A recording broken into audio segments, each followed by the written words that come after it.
Okay.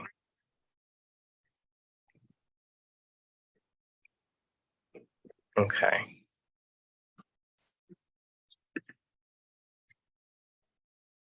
Let me just pull up my notes.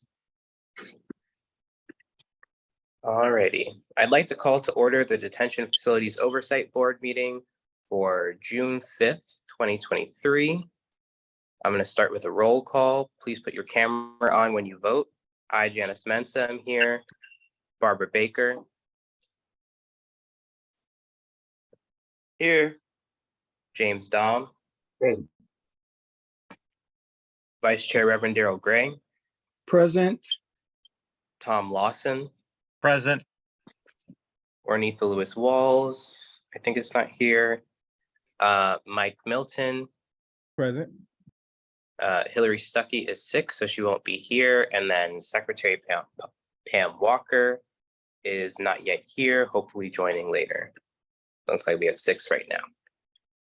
Okay, so the agenda is as follows.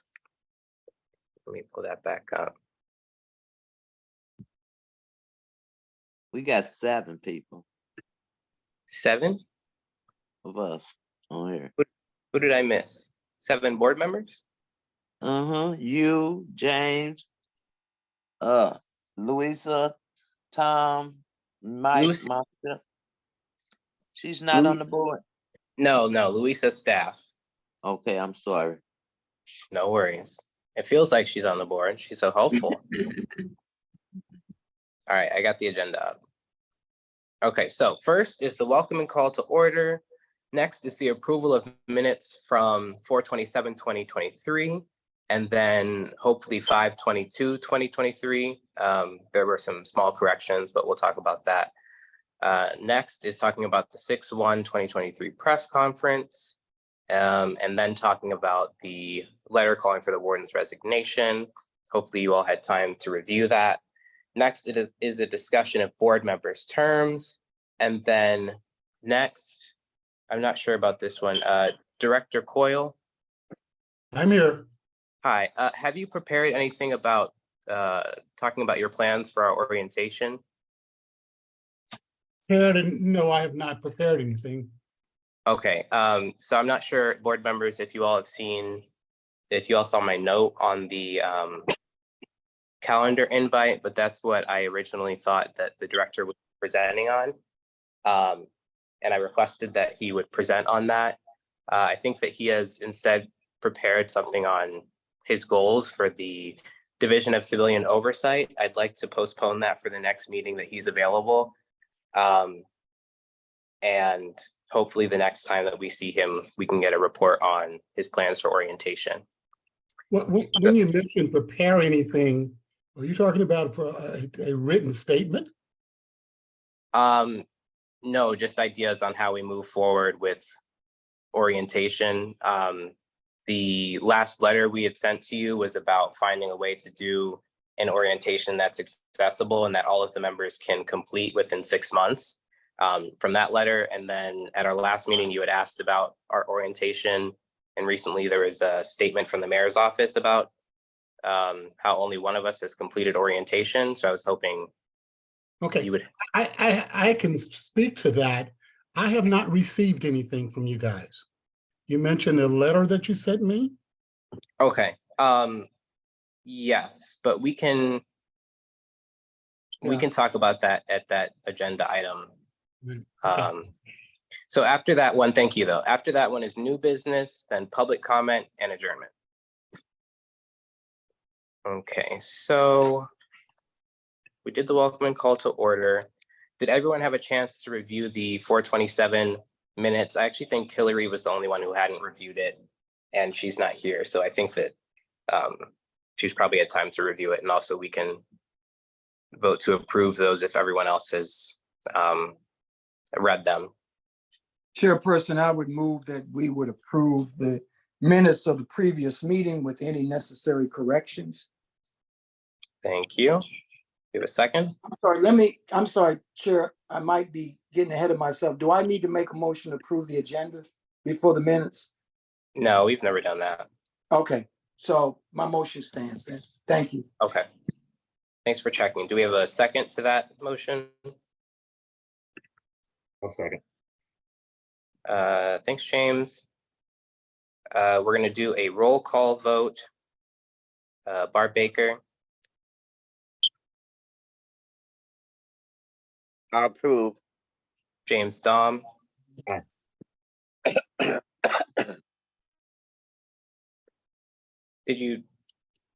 Sorry, James Dom? Aye. Okay, thanks. Vice Chair Reverend Gray, Aye. Tom Lawson, Aye. Mike Milton. Aye. Okay, that's everyone. That's 6. Reverend Gray, I love your background. I've got to do something like that. That's a real power move. Thank you. Well, listen, I'm trying to be like you when I grow up. Between you and Mike, I can't choose which one is my greatest hero. Reverend Gray, you Okay. should have up there running for mayor. Oh, no, don't do that. Please. We are not. We are love you. Thank you. I love you. Please don't. Oh, Lord have mercy. Scratch that from the minutes. Okay, so then approval of the 5/22/2023 minutes. So Ruby was saying that Ophelia didn't have the chance to send out the corrections to that, but there were some minor corrections that Barbara, I'm assuming Burkett made. Is that true, Ruby? Yes. Okay, do you know, Barbara Burkett or Ruby, what those corrections were so we could just approve them? Barb, you recall offhand, I just forwarded the corrected ones to I some of can you. look them up. That would be great. Yeah, I don't know if how time consuming this will be. So I don't want to hold everybody up. I don't to- think I forwarded to you either, Barbara. I think if we just read out the corrections, that should be fine. I don't think we need to go through all of it. If that's what you were saying you were going to look up. Yeah, I don't. If you want to put that at the end again, I can't. I'm not. Yeah. Let's see. I think I just found it, and I'm sorry I don't have this. I didn't have it in front of me. That's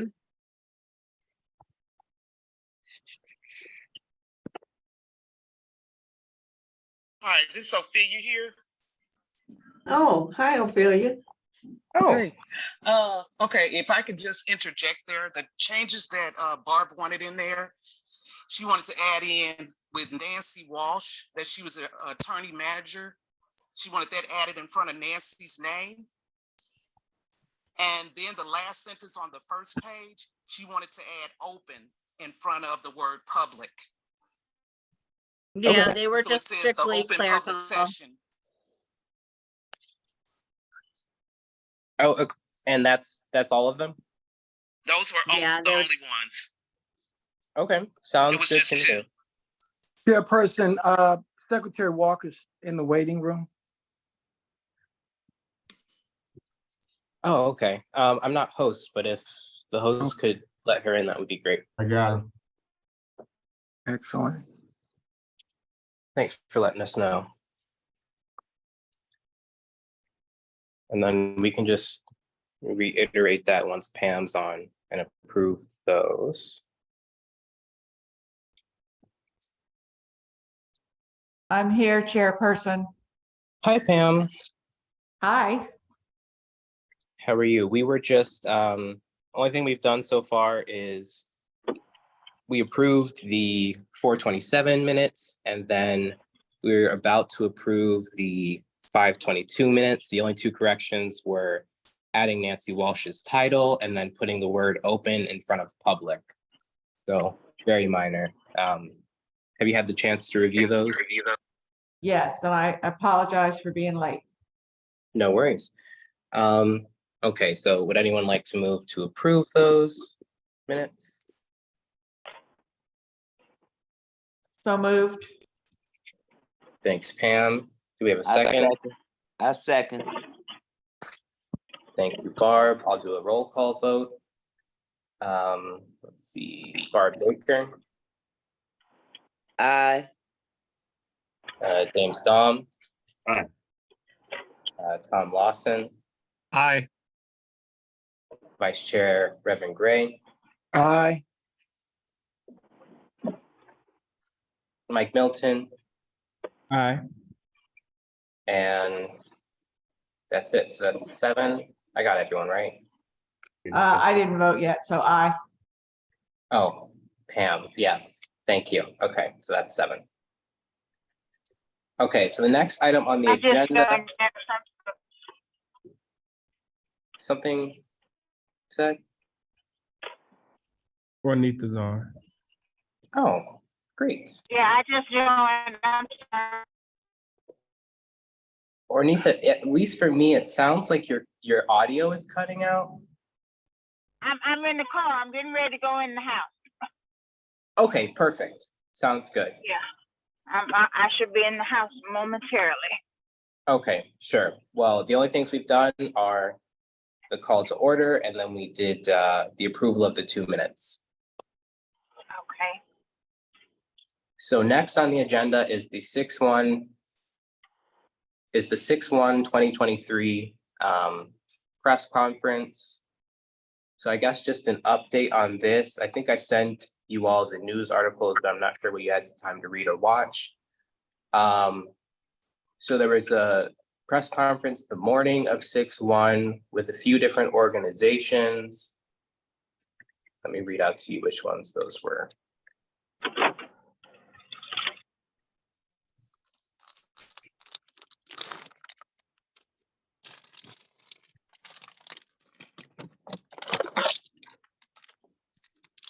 So in general, while this is loading, in general, the press conference was about defending democracy. It was a bunch of different grassroots or otherwise community-oriented organizations, Action St. Louis, Art City Defenders, the Coalition Against Police Crimes and Repression, Community Justice Coalition, the Detention Facility Oversight Board, Freedom Community Center, Missouri Justice Coalition, Missourians to Abolish the Death Penalty, and the Organization for Black Struggle.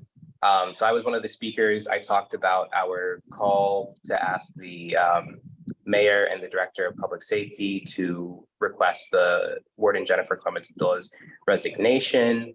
I highlighted some of the things from the draft letter that we'll go over in a minute about why we're calling for her resignation. The press was there, not much of the public was there, but we had some people come out from City Hall who were working there, and they responded positively. And then the next day I met with Brent Solomon at 5 on Your Side, I believe, and basically just talked about the same thing.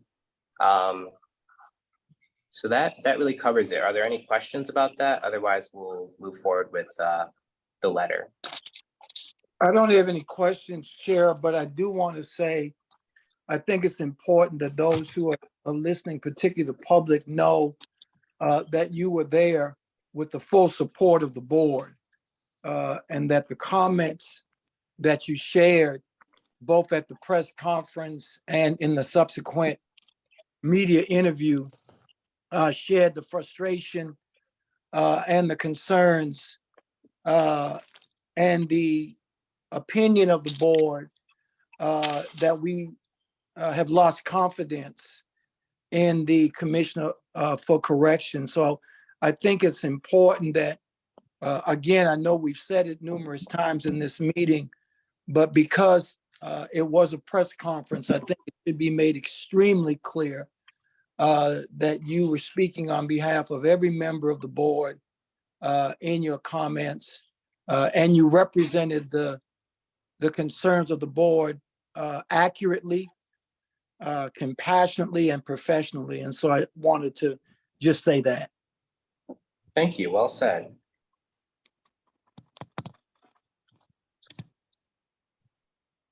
Okay, any other questions or comments? Okay, so we'll move on to the next point of the agenda, which is the letter. Has anyone not had a chance to review it? We're gonna go through a couple of different spots where I think that we need to come to a consensus anyways, but has anyone not had a chance to review? No shame if you didn't. Okay. I only have a question. I'm sorry, Chair. Yeah. To legal counsel, because the letter is dealing with a recommendation for termination, is that a personnel issue that should be dealt in closed meeting?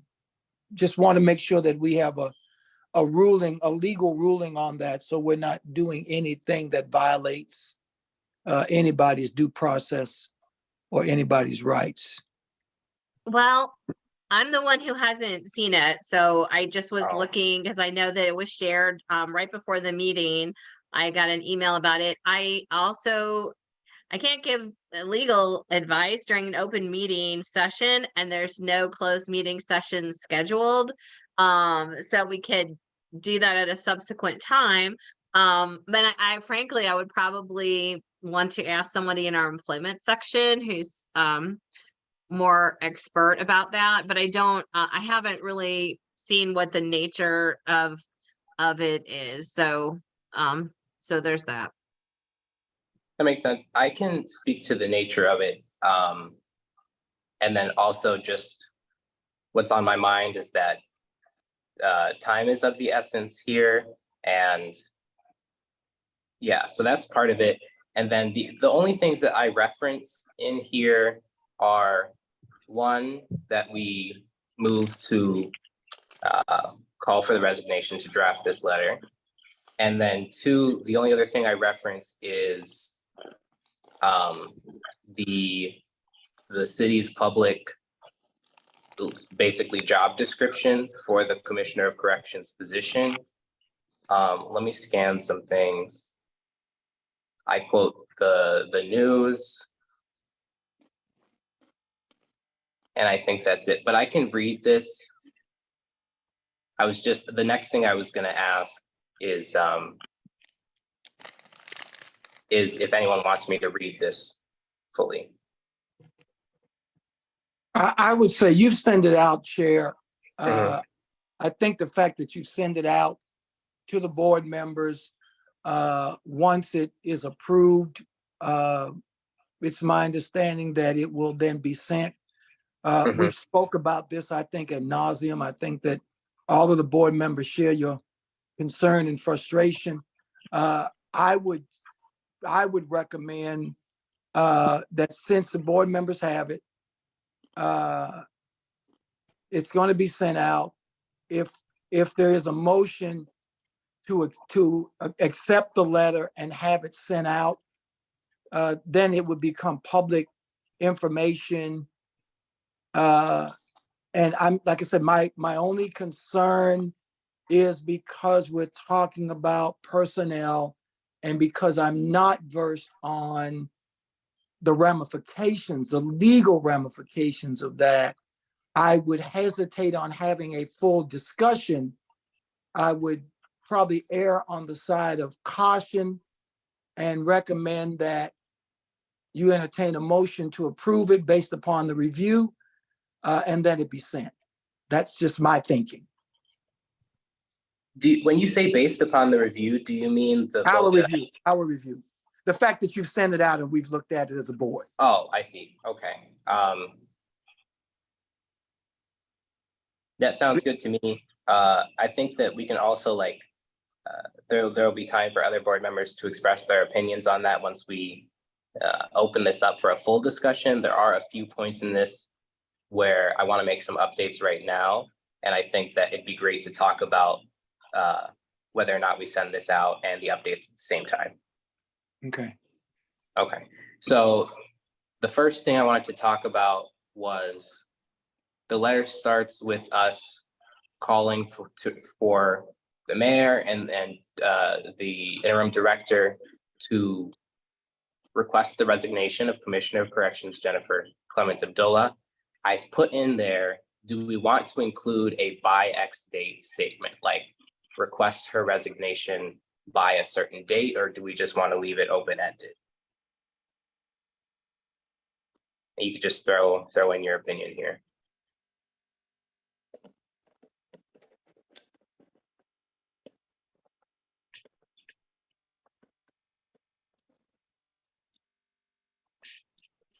Thoughts? I'm leaning towards by X date.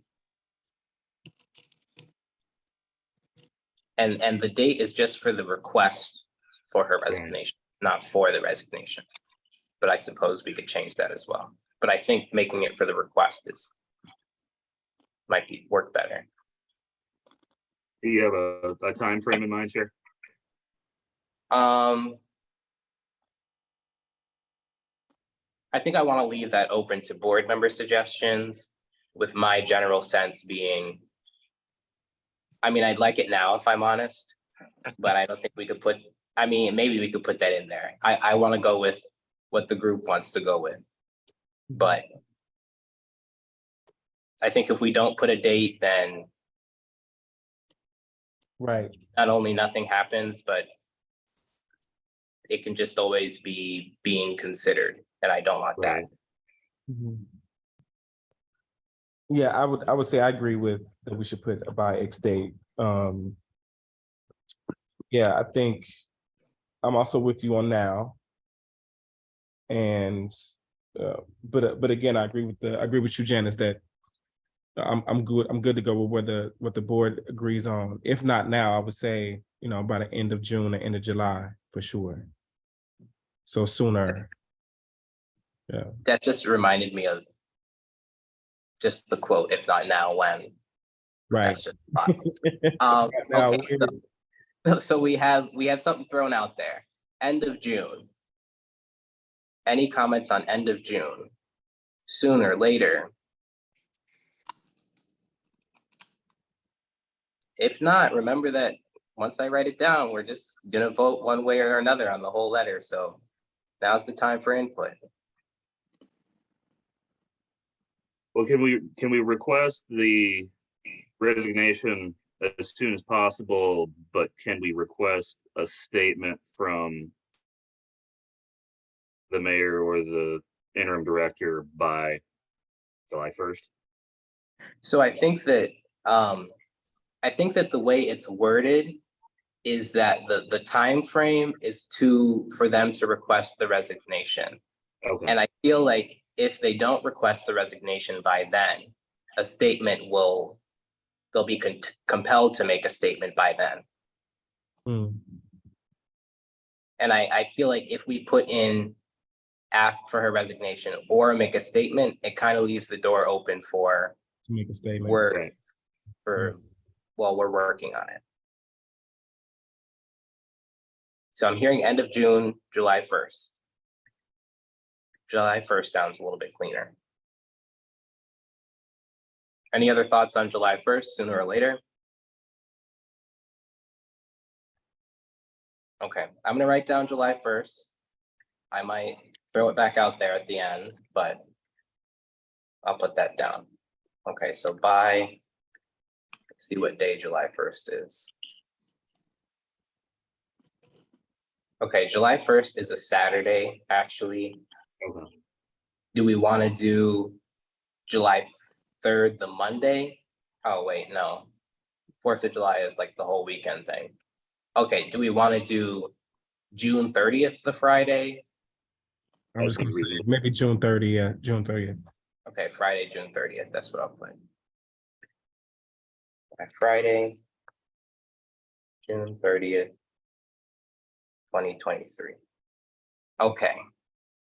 So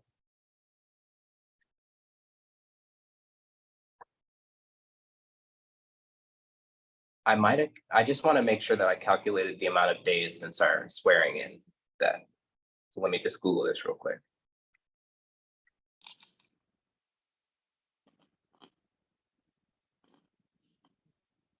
Okay, it's correct. It's 320. The next piece I wanted to discuss, the only thing to put in is I left a space for us to say if it's unanimous and to input the final vote results. So I'll just wait on that. There's one item, I have a note saying I edited this item to reflect comments from Pam on the wording.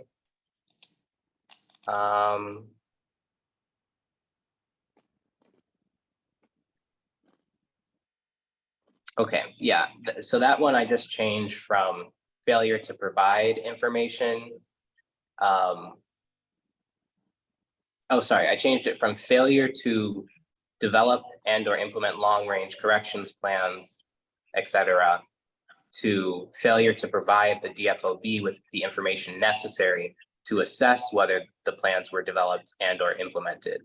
And that's because at the one meeting that the warden did attend, we had asked about that, and we had also requested it in writing, and we didn't. She was advised not to respond by the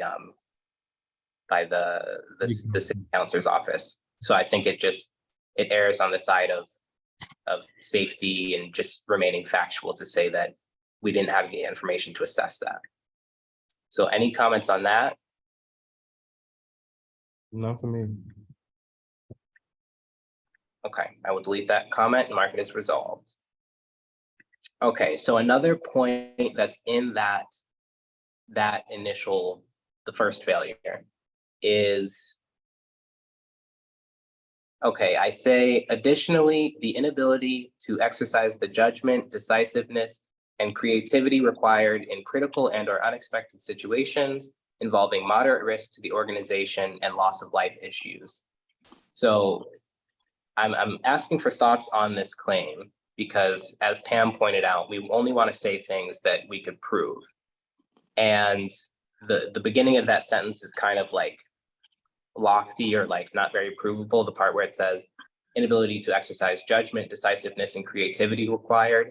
I put that in because that's the exact wording of the job description, but I'm willing to take it out and put something like inability to effectively direct operations in critical and or unexpected situations, etc. How does that change sound? I mean, it depends on, for me, at least it depends on, the evidence. We do have evidence about people saying that they were incarcerated and legally too, because of the statements. I'm thinking about a particular article that I read that talked about from one of the former CEOs that said that Jennifer directly told them, I don't want to misquote it, but essentially the CEO was saying that Jennifer was a part of, I think he even got demoted or something happened because of that. So it is evidence that she did not exercise, judgment and decisiveness and creativity required because she, and also the people who are detained who also said that the warden also did that to them too. So I think there is evidence to prove it. Thanks for that. Just to share with the rest of the board, my concern, the fundamental issue we're dealing with here is that she has not granted us access to the data and information that we need to adequately investigate to determine whether the things that we're hearing through the newspapers, third hand, second hand, whatever, are true or not. And for us to come out and say this is true is counterintuitive to that. My issue is, Mike, I believe you, and I want to believe the people that tell you things, but our job is to investigate those things and determine with data and facts whether or not they are indeed true. And so we have to be careful not to, to not say all these things are true because we don't know if they are. We haven't met our mandate to make that determination officially. And so, that's why I'm just being careful with the wording. And I don't know exactly what the wording is or what the solution is. But, there's a preponderance of evidence, yes, that she's mishandling the situation from top to bottom. But our job is to go in and assess whether those things are happening or not. And she's obstructing our ability to do that. Thanks, Pam. I see what you're both saying. And I think that I thought that the statement stands based only on the facts that we do have from the failures to comply with oversight. But I will say that I don't think anyone's going to care too much about the specific words judgment, decisiveness, and creativity. I think that was just in the job description, and we've really covered the failures with all of the other bullet points. So I'm thinking that if we change this to the inability to inability to effectively operate in critical and or unexpected situations, I think that it maintains the point, and it's say something like there is a preponderance of evidence reported to individual board members that, then say what you just said, Janice. Would the addition of the word apparent be sufficient? Apparent. Oh, the apparent inability. The apparent ability to exercise the judgment, decisiveness, and creativity required. Yeah, that's short. That takes what I said, puts it in one word. Yeah, I love it. What does everyone else think? Fine. Okay. That was great, James. Hey. Apparent inability. Okay. We'll mark that comment as resolved. Okay, let's see if there's anything else. Hey, Janice. All right. Tom? I think Pam is making a really good point about a lot of things. And I guess she has gotten me thinking about things. What is our intention? I know that we would all love to see her resign and we get somebody better, more effective, more humane involved. But what do we have that we can present in precise facts and evidence to say that she's incompetent? And then my second qualm that I have with myself is that should we be actually asking for a resignation, or should we still be working within this board that we are investigating, that we want access, that we want to see what's happening? I feel like we're really going two different directions, polar directions. One is we want her to resign. The other one is we want to get in and investigate. I'm telling you right now that from my point of view, I'm very uncomfortable when I am accusing someone of being incompetent in their job. I'm not their supervisor. I haven't worked with them. I haven't seen any statement. I haven't seen any facts. I've heard a lot of things, but I have not seen any written statements, depositions. I just haven't seen anything. And I'm just telling you right now that to start throwing words out there that are ambiguous, that scares me. If we're actually going to accuse the warden of something, and we have no support to that, I just see that as a big legal no-no. And words such as libel, slander comes into my mind. I'm just saying right now at this point, I don't have anything to suggest that we're in the right to ask her. We know what has happened factually, that people have died. We don't know the circumstances because we haven't been allowed to investigate. We know that there are people who are locked down for a long time. Where's the evidence? Where's the statements? Where's the reports? I haven't seen those. And I'm not saying that it's not true. I'm saying is that if I'm going to accuse somebody, I better have my pieces all together, because it's the real world out there, and I'm not ready to open up my checking account to somebody. Sure. Thank you for your input, Tom. We want to hear all input on this. I'm excited to hear from every board member on this. And I think that, well, one, I just want to say, let me just search this, but no, okay. So there's no, I don't use the word incompetent in here. I don't think I've used the word incompetent to describe her.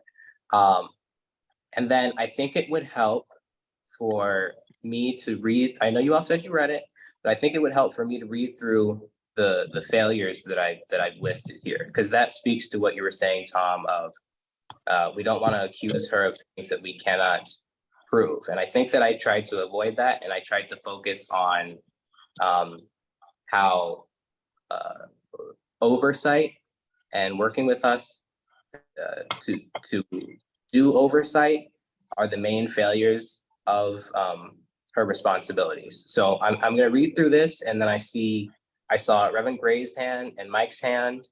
If I forget that I saw your hands after I read this, just remind me. Okay, so and if you, since this is a little bit long, if you could just write down or note for yourself somewhere, if any board members see something that they're like, let's revisit that, maybe we need to reword that or take it out. Okay. So 1, failures to provide the DFOB with the information necessary to assess whether Clemens Abdullah developed and or implemented long-range corrections plans, new and revised statutes, rules, policies, and procedures to respond to and prevent deaths similar to those suffered by Robert Lee Miller, Augustus Collier, Nellie Boo, Donald Henry, Courtney McNeil, and Ashley Davis between April 28, 2022 and September 6, 2022.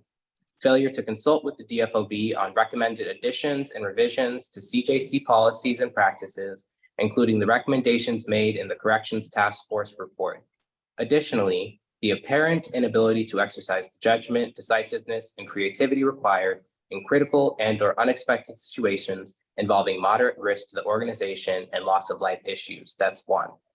2, failures to secure the safety of people detained. Failures to meet with the DFOB to discuss and resolve safety and criminal justice issues. 3, failure to plan, direct, and organize the work necessary to allow the DFOB's investigative and oversight activities as directed by the Board of Alders, the Department of Public Safety, and the Mayor. 4, refusals and failures to provide CJC complaints of alleged corrections misconduct and detention incidents necessary for the DFOB to make findings and recommendations, even after repeated requests from the DFOB and the Division of Civilian Oversight. 5, failures to notify the DFOB in writing of the reasons for withholding CJC complaints and other information. Additionally, failure to notify the DFOB when or if the DFOB may obtain or access the requested information. 6, failures to allow the DFOB access to the CJC at any time upon notice to Clemens Abdullah.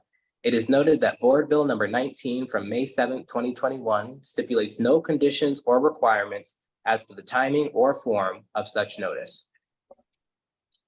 Failures to promptly act to make every effort to secure access for the DFOB to the CJC.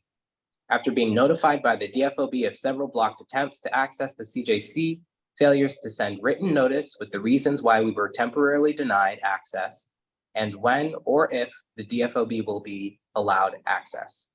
7, failure to accept accountability for the inappropriate behavior of CJC staff, including the forceful removal of Chair Janice Mensah from a unit during an oversight visit on April 14th, 2022.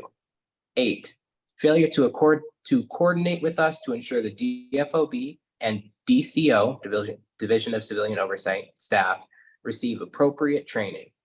9, failures to interpret and enforce rules, regulations, and standards in accordance with division and city goals, including the, quote, long-term transformative change, end quote, which could, quote, reimagine public safety and change old systems, end quote, source is Mayor Tashara Jones's State of the City Address 2023.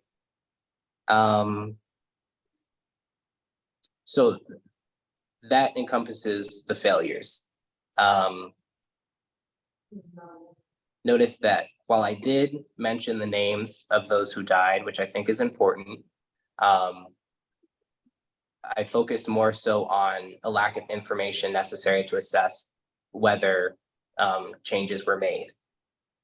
And then, yeah, so after that, I'm gonna open it up to board members on thoughts about anything they would like to change or anything specific they're uncomfortable with. And we'll start with Reverend Gray. Thank you so much. Let me just make sure I'm off of, again, Chairperson, I support 100% the termination of the Commissioner for Corrections. I think in the letter, as I said, I just want to reiterate my concern that because this is a personnel issue, I'm not sure how much we can and or should be discussing in open meeting, but since we're at this point, I do agree with fellow board people. I think that all we need to say at this junction is that the Commissioner of Correction has failed to give us the access authorized to us by the ordinance in order that we might fulfill our mandate to provide proper oversight. And these are concerns and or allegations to substantiate our recommendation. I think to say more than that, I agree with fellow board members. The more words we use, the more words that can be used against us. If I were the Commissioner of Corrections, I'd be talking to my lawyers right now. I'm sorry. Go ahead. Because you are a lawyer, I'd like you to chime in on this. And I certainly am not the city councilor. And if you want a legal opinion, you could direct that request to the city councilor, and that would be the appropriate thing to do. So if you want to do that, I just want to get it out there that this would be the time, you know. And so just as I close, I want to be clear about this because I think other board members feel the same way. I believe that the obstruction is not just on the part of the Commissioner of Corrections. I think that in some cases, that the office of the city council's office has been complicit in that obstruction, which is why I've stated on numerous occasions the need to have independent legal counsel, because we are going to find ourselves at odds with the city council's office. Now, that being said, Chair, I know that's a different issue for a different time. I think the less we say, we know that there's been obstruction and these are the reasons why. You've made that clear. I think the obstruction alone, without going into job description and all of that, without even talking about job description, because that's a personnel issue, in my opinion. I think if we stay focused on the obstruction that we have experienced as a board, to me as a board member, that alone merits our recommendation. And so that is my concern. The B part is that I am concerned that the language that we use in open meeting, I don't know the legal ramifications of that. And because I don't know the legal ramifications of that, I am concerned. So that's why I haven't said much, Chair. Because I'll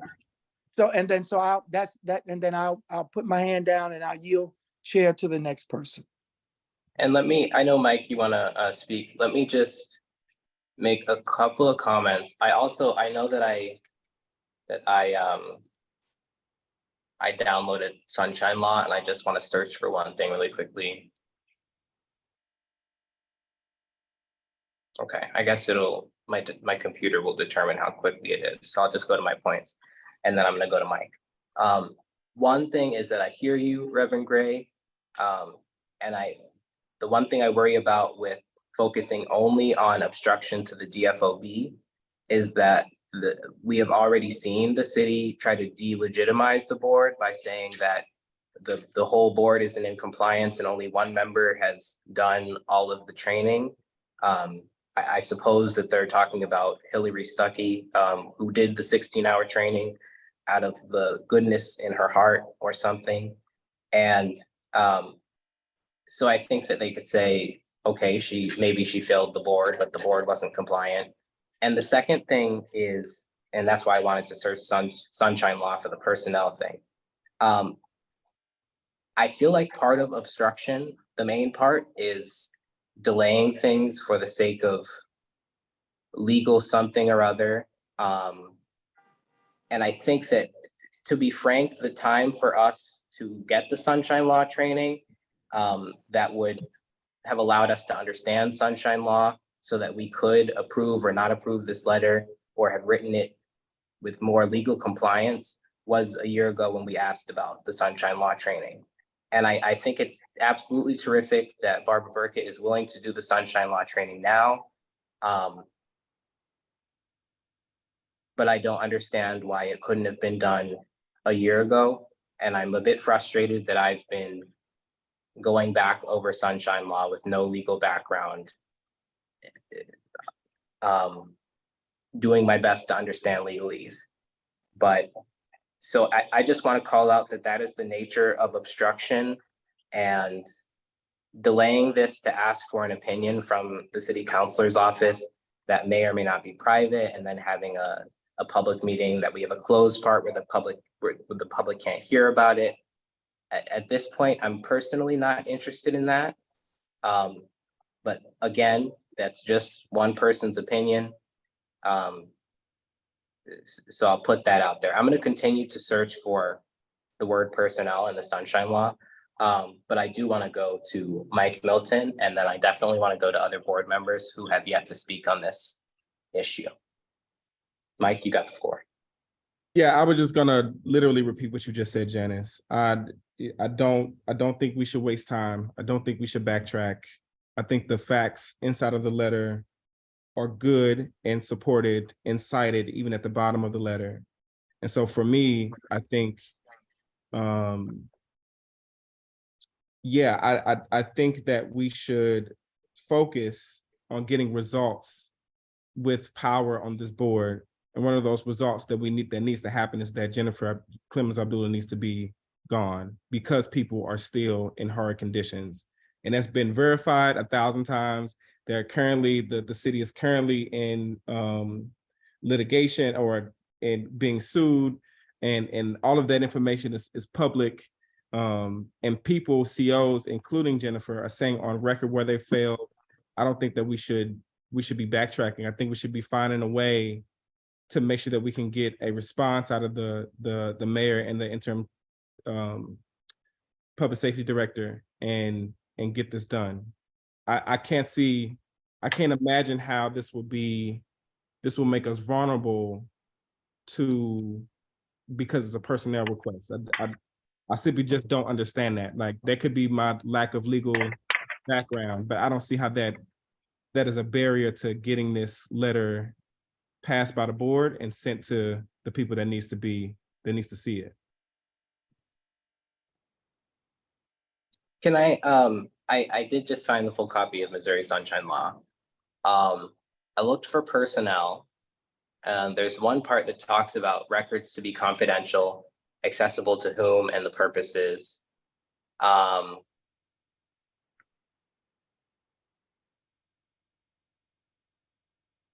The only mention of personnel is that closed records shall be available to security personnel. So that one's not relevant. And the other one is within a list of closed meetings and closed records, authorized when, and then the exceptions. Exception to the extent disclosure is otherwise required by law. A public governmental body is authorized to close meetings, records, and votes to the extent they relate to the following. And then the one that's related to personnel is subsection 13. Individually identifiable personnel records, performance ratings, or records pertaining to employees or applicants for employment, except that this exception shall not apply to the names, positions, salaries, and lengths of service of officers and employees of public agencies once they are employed as such, and the names of private sources donating or contributing money to the salary of a chancellor of colleges, universities, blah, blah, blah. So I don't think that we've mentioned individually identifiable personnel records. The only thing that is related to that is Jennifer Clemens Abdullah's name and her position, which are public. And then the part about a performance rating or record, I really don't think that's referring to a civilian oversight of public person's assessment of one of their appointed officials' job performance. I think that's if she was literally getting a job performance from her actual employer boss. But again, I don't know. That's the issue of this. But Yeah. let me.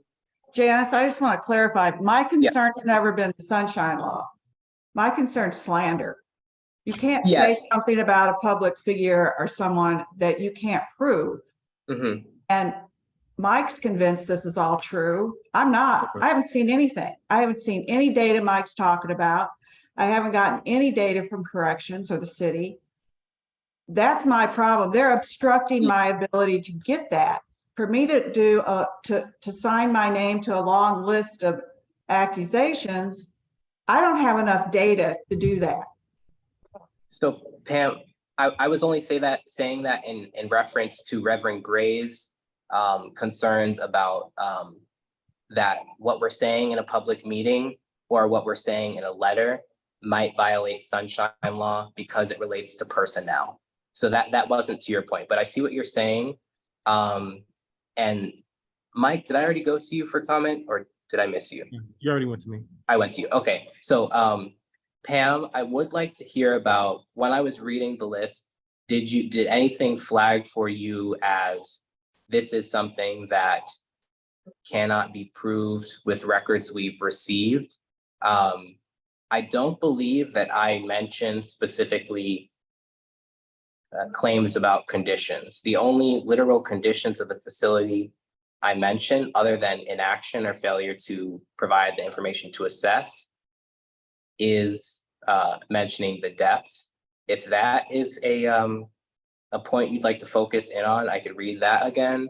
Otherwise, I'd like to hear if you have any flags so we could get into those. Okay, so yeah, the first one. Mm-hmm. Would you like me to read it again or? No, I think that one's fine because you added the failure to provide us with the information to determine that situation. The second one, I'm a little uncomfortable with because it says failure to secure the safety of the people detained. I'm okay with the failure to meet with us. Okay. But to me, the first sentence falls under failure to provide us with the information to determine the level of safety in the facility. Pam, don't you think that 6 people dying is a failure to maintain the safety of people inside of the facility? Not without data and investigation. I got to step aside from my own personal beliefs and feelings and perform as a board member.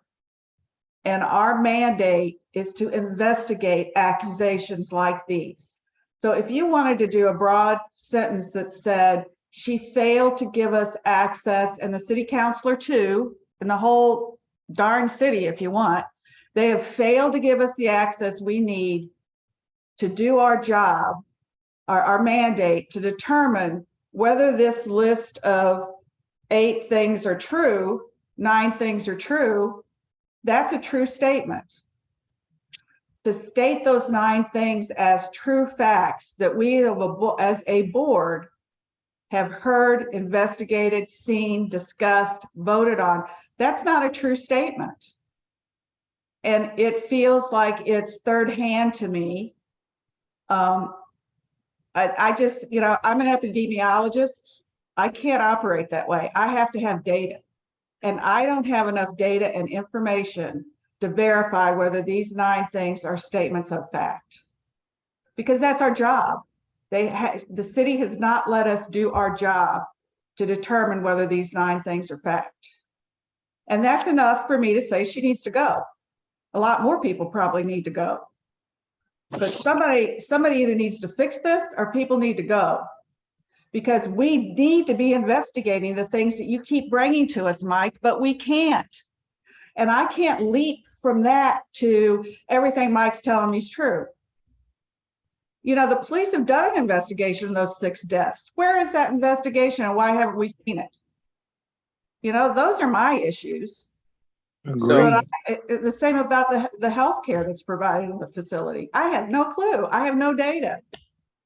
So Pam, you're saying you're okay with mentioning the 9 things, but just rewording it somewhat? Yeah, I think we need to say up front that our issue is we have been obstructed from meeting our mandate, from proving the things that we're hearing listed below. Right. Okay. could I interject there? I've highlighted the sentence that there's disagreement over: failures to secure the safety of people detained. For the sake of time, I'd like to highlight any other ones that people have issues on so we can resolve those bit by bit and then vote and see where we lie there. So we have that down. Is there any other part that I read that someone jotted down? I'm not sure about this.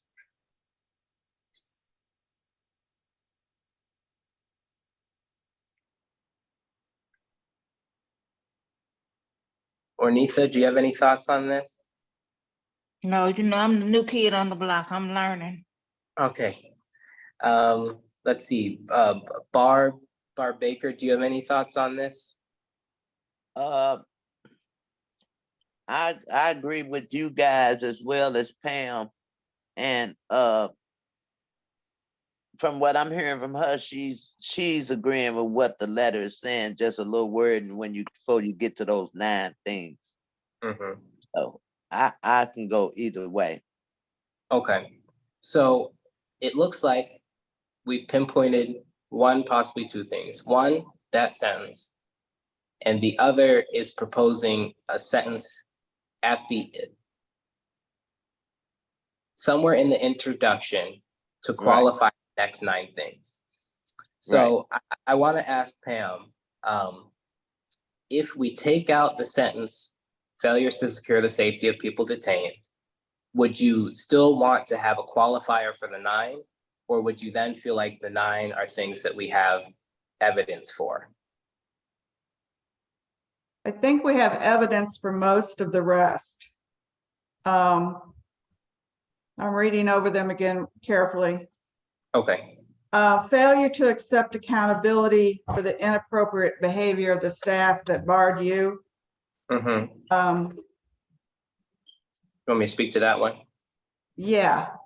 Sure. So I can read the emails if you want, but I sent an email to the warden after that happened. I CC'd Tammy Ross, who is executive assistant or executive administrator, something like that, and or administrative assistant, and detailing what happened, I believe that day. And I said that I would like an apology from the commissioner on behalf of her staff. And I received an email response. That was the one that was the first time she had replied to me since June of 2022. And she avoided the apology part. So that was my basis for the failure to accept accountability for inappropriate behavior of staff. And that's also one of the things in the job description is that the commissioner should accept accountability, should accept responsibility for staff behavior, upper level leadership behavior, and CO's behavior, and that's staff. But so that's what I have for that one. Do you have thoughts on wording change, or does that satisfy your curiosity on that one?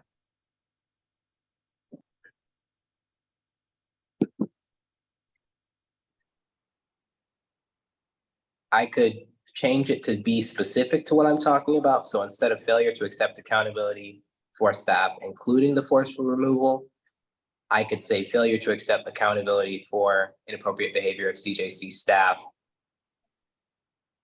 related to the forceful removal. So it's just speaking about that one incident. Or just say what happened, failure to apologize to the chairman of the board for forcefully removing her. Because that's what she failed to do, was apologize. Okay, board members, thoughts on that? I'm about to change it to, the first change I'll make is to make it specific just to this incident. So instead of including the, I'll put related to the forceful removal. Related. If it was left up to my word, it'd be refuse to apologize, not failure, because you don't think you'll do apology. That's I right. agree. You refuse to apologize. Yeah. Okay, I will change it to failure and refusal to apologize.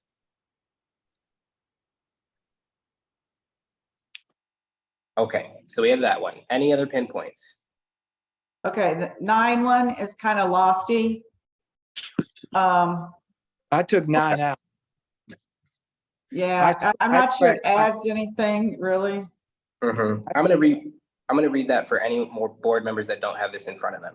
9 says, failures to interpret and enforce rules, regulations, and standards in accordance with division and city goals, including the quote, long-term transformative change, quote, which could quote, reimagine public safety and change old systems, end quote. And then the citation is the mayor's State of the City address. So the first part of that sentence, failures to interpret and enforce rules, regulations, and standards in accordance with division and city goals.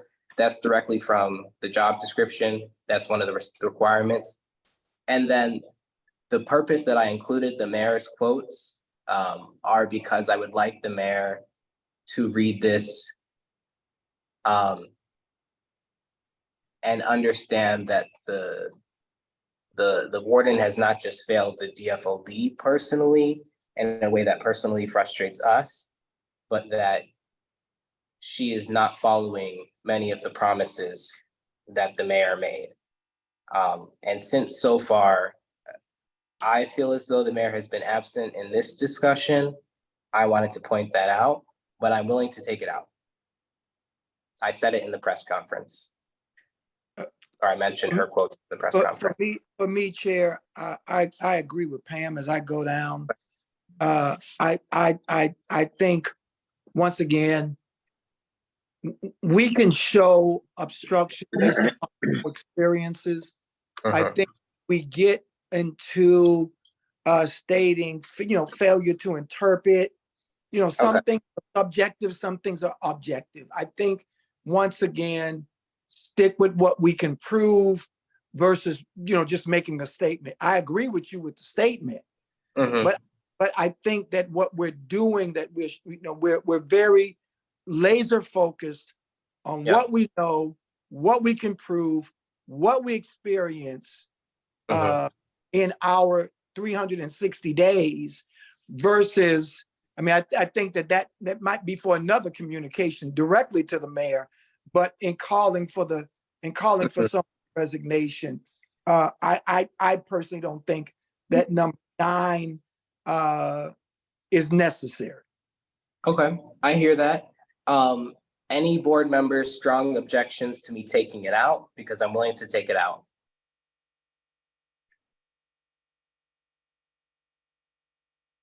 Okay, 9 is gone. I only have one other thing on this in the beginning. It says DFOP has evaluated. I would not use the word evaluated. I would use the word observed or experienced, because, once again, evaluated. Do any of us have the background in order to appropriately evaluate? I have a word with the word evaluate. I don't have a problem with the word observe. I know what I see.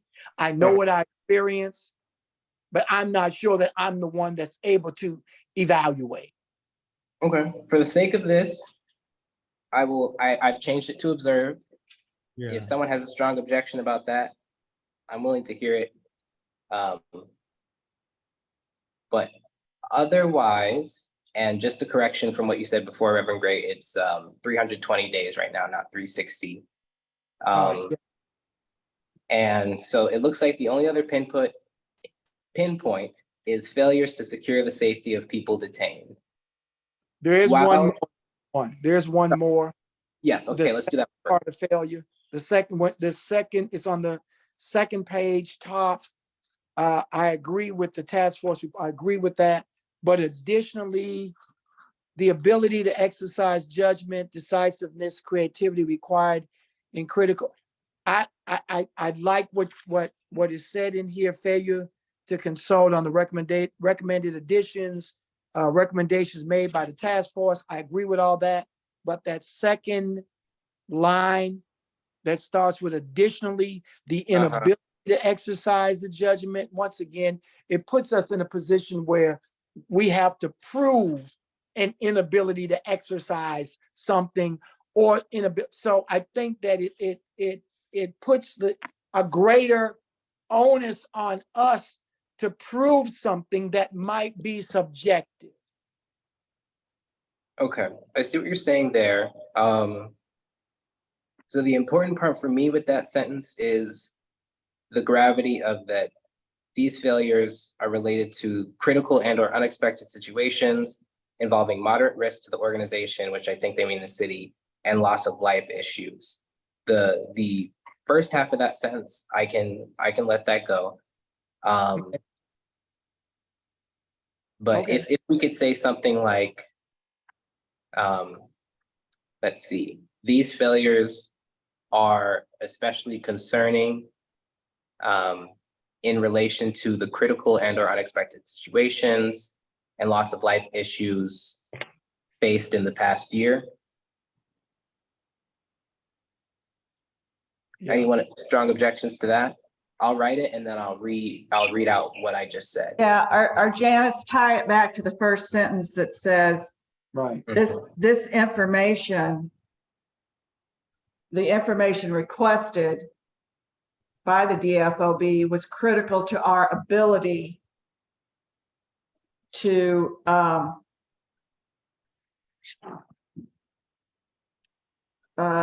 assess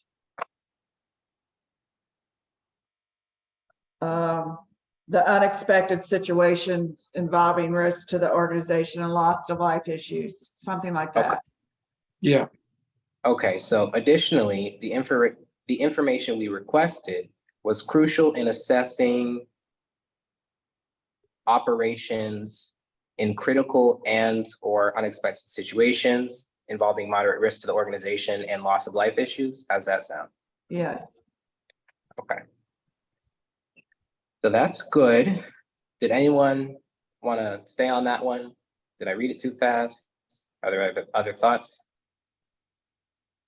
Okay, James, I see your hand is up, and then I still have highlighted that failure to secure safety. So James, you got the Yeah, floor. I was thinking that last bit that Reverend Gray had an issue with, I thought was dealt with the addition of apparently. I think that the issue stood for Reverend Gray after the apparently, Okay. and that was why we circled back. Okay. But I think that we've captured what we were going for with the apparently. Okay, so failures to secure the safety of people detained. I'm willing to lose it. I think that Um, Well, What is- how about this, Janice? uh-huh, Take that out, but then at the end of the next sentence, put, failure to meet with the DFOB to discuss and resolve safety and criminal justice issues for both detainees and corrections officers. Right. Why are we adding corrections officers? Or staff. Yeah, Oh, they're you're saying they're Or staff. understaffed. Yeah, our staff, I should use to say. I mean, if that place explodes, so the corrections officers are at risk. I And that's do part of our mandate. The ordinance doesn't just speak to detainees. The ordinance speaks to detainees and or staff. That's always been my understanding. It's unsafe. It's unsafe for everyone, I think. I mean, I don't know. I wish you'd let us look. We So might the- say it's peachy keen and everybody's fine. I don't know. the sentence as it is Yeah, right. doesn't call out specifically people detained, but I could add for people detained and staff. I'm fine with that. That's what I was suggesting. Okay, I do think that if we're. Okay, let me just write this down first. Failures to meet with the DFOB to discuss and resolve safety and criminal justice issues related to people detained and staff. People detained and staff. And I was saying, I think that because I still think we need to address the failures to secure the safety of people detained.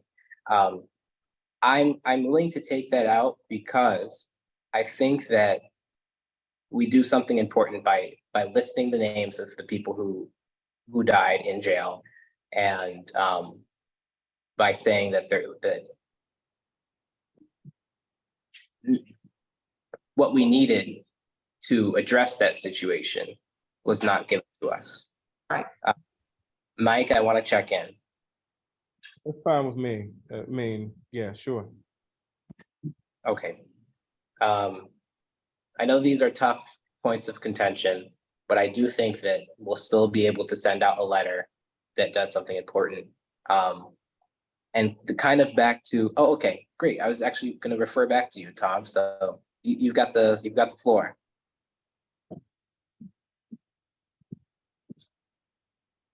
You're on mute, Tom. There we go. All right, so technology is not my best. But I was looking at number 4. If we could just take out the refusal, we all through the list, it says failure to do this, failure to do that. I think that would be really, that's the drumming, that's the beat of the drum that we want to hit. It's the failure. It's not refusal, because that's really hard to prove, because there's all, well, you weren't trained, so I can't give you that. But it's just the failure. So if we just start, if we start each one by saying failure, I think that would be better. Quick things before I pass it to Mike for that one. Quick things before I pass it to Mike for that one. One, I was trying to maintain the failures throughout this for parallelism, but we did add failure and refusal to 7. We could take out that refusal. And then for if it's a matter of like how good the writing is, we could take out the refusals, but we can prove the refusal because she did over email say no. But I think that we're getting into Grammar. specifics that I do want to change if they're crucial to passing it or not passing it. But we have some other things to discuss that are going to be, they're going to prompt some discussion. So Okay. I will change this to, how about changing it to failures and refusals? It doesn't really address what you were saying, Tom, but it does match the number 7, which says failures and refusal. Are you okay with that? The point I also want to make on this is semantics is important. The word choice you use is important. By saying refusal and failure, it's different than saying failure to. So that word refusal can. You don't like the word refusal? I really don't, because they have put so many blocks in front of us. They're going to say, well, you weren't ready. You weren't cleared. You weren't trained. You weren't this. You weren't that. And so there was not a refusal. It's just that you guys were not in compliance and meeting your obligations of being prepared for this. So, So I think that that argument could be made with the word failures just as it could with the word refusals. And I also think that both statements are true. The complaints of corrections misconduct and detention incidents were both not provided, and they were directly, when we asked for them, she said no. But is the refusal coming from her, or was it coming from counsel? her directly. Came from You her. know that for a fact. Yeah, I've seen the email. Matt also said it on record that he asked several times and she said flat out no. She refused. The only reason why I'm thankful that we're being this thorough about the letter, because we want to make sure that it's as strong as possible. I am nervous about weakening it. Like the warden did do very blatant things to make sure that we were obstructed, and I think we should try to capture the tone of that as much as we can in this letter. That's a good, very good point. And I think that's a great point. And also some of the refusals I put where I have evidence, sunshineable to the public, evidence, ideally, evidence that there was a refusal. And I think that refusal does something that that failure might not. Like with failure, okay, we failed to do training would be the argument. But with refusal, anyways, I'm starting to get into things now. But it sounds like, Tom, you're good now with what it says, which is failures and refusals. Am I correct on that assessment? Yeah, I liked what you and Mike said, so I'm Okay. good with all this now. Okay, I see Pam's correction. I am using the British spelling of apologize. I will. That's my fault. I did that. My bad. Okay. Oh, that's Mike's correction. Okay. Correction accepted. Okay. I'd like to vote on this. Are there any last comments that are essential to say before we vote? If it's just like, well, I'll let you guys do your thing. Any comments? There's just a misspelling on number 4. What does it say? Oh, there we go. Failure and refusals to provide. There we go. Okay. Okay, let me run this through editor. Just make sure it caught everything. While you do that, I just want to say I'm very thankful for you, Janice, for taking a stab on this.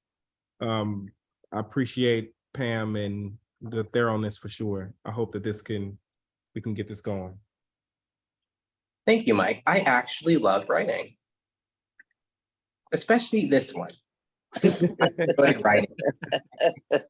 Once we voted, I hit the laptop. Just got going. Okay, so let's move. I welcome a motion to vote on this. When you say the motion, can you please include that we will pass it with the correction of including the final vote? Because that's the only thing I'm going to change after we approve it.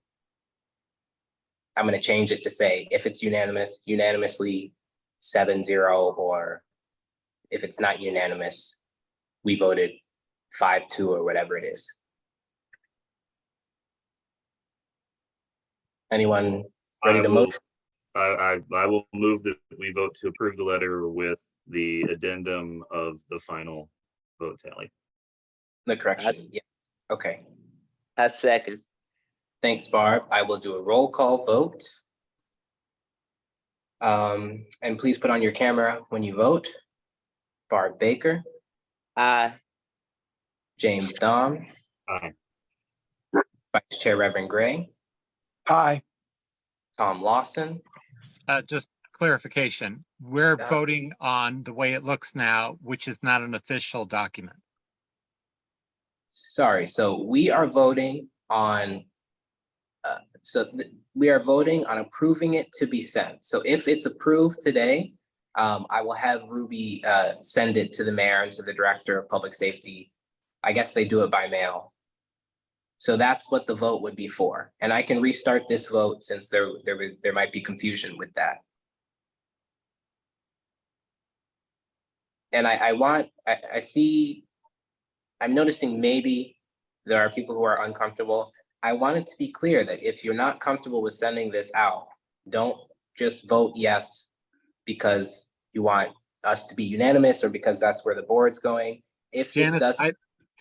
I think I would like a copy of what it is we're gonna send out Mhm. before I vote. So that Okay. I have it for my record that this is what I voted on. Okay, so I've shared this with you, but are you saying that you want something that's not editable, like an attachment? Yeah, Okay. something that's not edible, something edible. I'm hungry. So, so let me download this right now. I'll download it as a PDF and I will send it to you. Are you thinking of like reading this and sitting on it for a couple of days, or do you want me to? No, I'm all in favor of voting for it, but I Uh-huh. want something concrete, permanent, that says this is what I voted on. Right. Okay, do you want me to send out what I downloaded right now, or do you want Ruby to do that as usual when she sends official letters out? If I'm voting on what I see in front of me, Okay. just whatever permanently you can put it into PDF, that's fine for me, and I'll vote and aye. Okay. So we've gotten an eye from you, and let me send that out. I'll do it right now because I've just Okay. downloaded what it is as it is. And we'll have the timestamp from when I send it and from the notes in this meeting. I appreciate that. Okay, so we've got Tom on here. We've got Pam. I'm sending it to Mike Milton. I'll put Hillary on this too. James Dom, Juanita Lewis Walls, Reverend Gray, Bart Baker.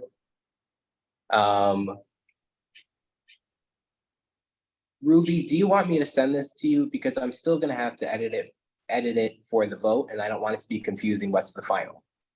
It's okay, you can send it to me. Okay, I'll put in the subject something to clarify this. Okay, so I have Tom, Pam, Mike Milton, Hillary Stuckey, James Dom, Juanita Lewis Walls, Reverend Gray, Barb Baker, Ruby Bonner. Anyone else would like it? Barbara Burkett? I'm sorry? Would you like a copy of this? I've downloaded it right now, but I'm still gonna edit it for the vote. Do you want this copy first? That's fine, yeah, Okay, yeah. Thank you for asking. But of I course. see what you're saying, the Uh-huh. public document is going to be the final one reflecting the vote. Right. Anyone else that I didn't mention, would they like this? Okay, so I'll put this letter requesting resignation voted on, but not finally edited. Attached. Okay. So attach it. Okay, and it still says draft in the title, so that'll help too. Okay, send. All right, so we have Tom's eye, Juanita Lewis Walls, Aye. Mike Milton, Aye. Hillary Stuckey is not here, Secretary Pam Walker, Aye. okay, so it is unanimous. How do I write this number? Is it 7-0? How do I show that I didn't vote and that Hillary's not here? Or do we just put 7-0? You can just say, I'm sorry. No, I'm sorry. Please go ahead. Oh, just based on the quorum, it was unanimous within the quorum. Okay. May I suggest, I read a lot of things. May I suggest what you have 7 votes in favor with the chair abstention and 1 absence? Okay. Is that accurate? Okay. The So chair's not really abstaining though. If the chair votes, that's fine, but I didn't know that you did. yeah, no, I never vote. So I believe that is me abstaining. I think you should Yeah. vote. I think you need to be on this and not abstained or anything else. I think if we're gonna have solidarity, everyone who is on this board in name needs to have a vote. Agree. Okay, I'm willing to vote. I will say that I read in Robert's rules that the chair shouldn't vote, and that's the only reason I haven't voted to. No, that's okay. This is important. Yeah, but I just wanted to say that. But Janice Mensa, aye. So we'll put 8 votes unanimously with 1. What's the word for it, Barbara Burkett, when they're not here? One absent, yeah. Yeah, Okay. and you could also say all present at this meeting were unanimous, that's true too. Okay, all 8 present that we unanimously. And unanimous.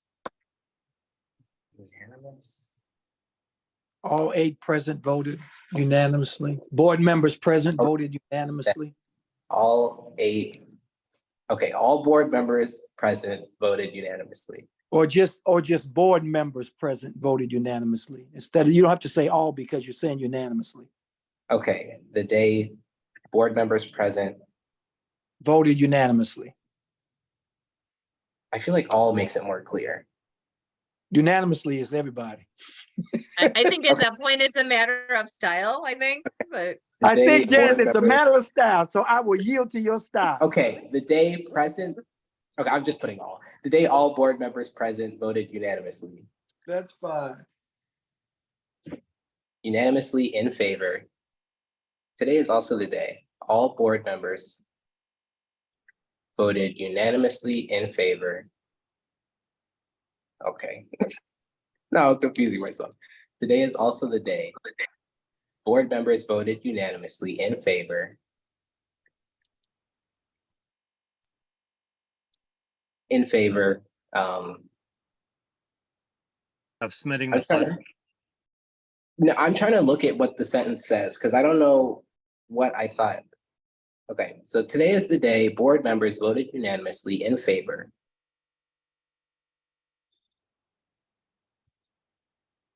That the City Justice Center is being ineffectively operated by Clemens Abdullah. No, that's not what we voted on.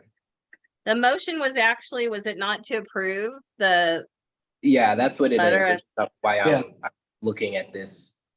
Okay, so today is also the day board members unanimously voted To approve the recommendation of termination of the Commissioner of Corrections for corrections. Isn't that what we did? We approved the letter that called. to send this, yes, to send this letter calling for Clemens Abdullah's The resignation of resignation. of the Commissioner of Corrections and then her name. Letter calling for the resignation of Commissioner of Corrections, Jennifer Clemens Abdullah. And the next sentence I'll have to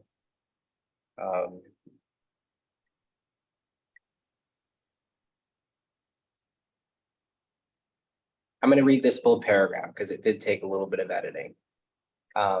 Today marks 320 days since our group of 9 city residents were sworn in as members of the inaugural DFOB on July 20th, 2022. Today is also the day board members unanimously voted to send this letter calling for the resignation of Commissioner of Corrections, Jennifer Clemens Abdullah. This is imperative to Mayor Jones' stated goal to, quote, help to ensure claims of injustice from within our detention facilities are taken seriously, end quote, the St. Louis American, February 9th, 2022. Do we need the word present because Hillary's not all present board members unanimously vote. There, that's what we'll do. All present board members. I see what you're saying, Reverend Gray, about all and then unanimously. I'm gonna take out unanimously. Okay, not. I don't know what's happening at this point. Unanimously. I'm gonna take out all and I'm gonna leave unanimously, and then we're gonna move on. Because I'm just gonna get stuck in a loop here. It's saying Well, I I spelled. think you were saying unanimously present because you have one member that's not present. Yeah, so I put day board member. Today is also the day present board members unanimously voted. It's saying I spelled unanimously wrong. But it's not telling me what's right.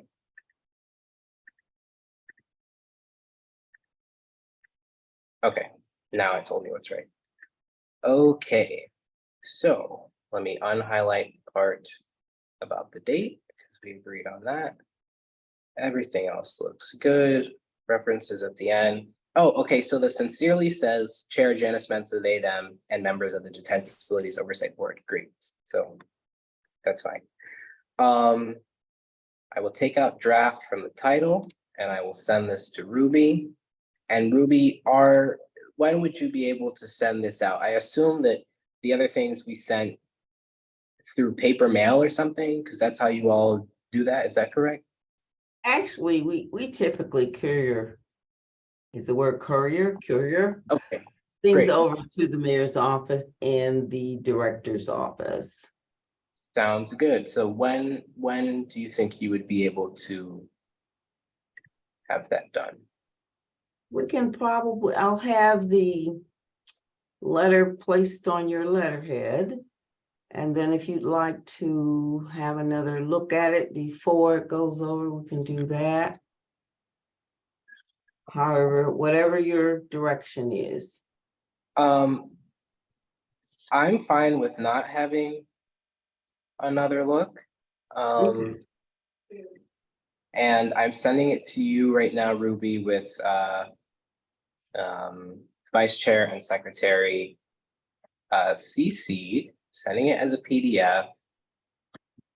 Actually, is it more helpful to send it as a Word document so that you can put it more easily on the letterhead? That would work. Okay, let me do that.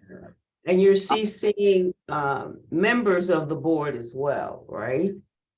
I was just gonna CC the Vice Chair and Secretary, and then if you were. Oh, you're saying, I thought you were gonna send me a final copy on the letterhead and that was gonna go out to everyone. If you're CCing everyone on it, that is what will happen. Oh, because you're gonna reply with the letterhead copy. However you like. We can do it either way. I thought you Okay. said you didn't want to see a final review. So we can do it either way. We Oh. can put it on the board's letterhead Mhm. for your final glance. If you will put in the bottom, at the bottom, that all board members, just board members, CC members of the DFOB board, or however we say that. And then That's- that way, copies will go to every board member at the time of delivery to, the letters being addressed to the director as well as the mayor. Did I hear Yeah. you say that? Or is the Yeah. director being copied and the letter to the mayor? How? They're both to it's addressed to both the mayor and the interim Gotcha. director of public safety, which I Okay. put at the top. So I am now attaching it as a Word document. I will send it to Ruby and everyone on the board, and I'm gonna add Barb Burkett. And anyone else that would like it, let me know, and I will put you on right now. Okay. 3, 4, 5, 6, 7, 8. I'm the 9th, and then, okay, Barb Burkett. Okay, so final letter requesting resignation attached. And then I'll put Ruby, please reply here with the final copy on letterhead.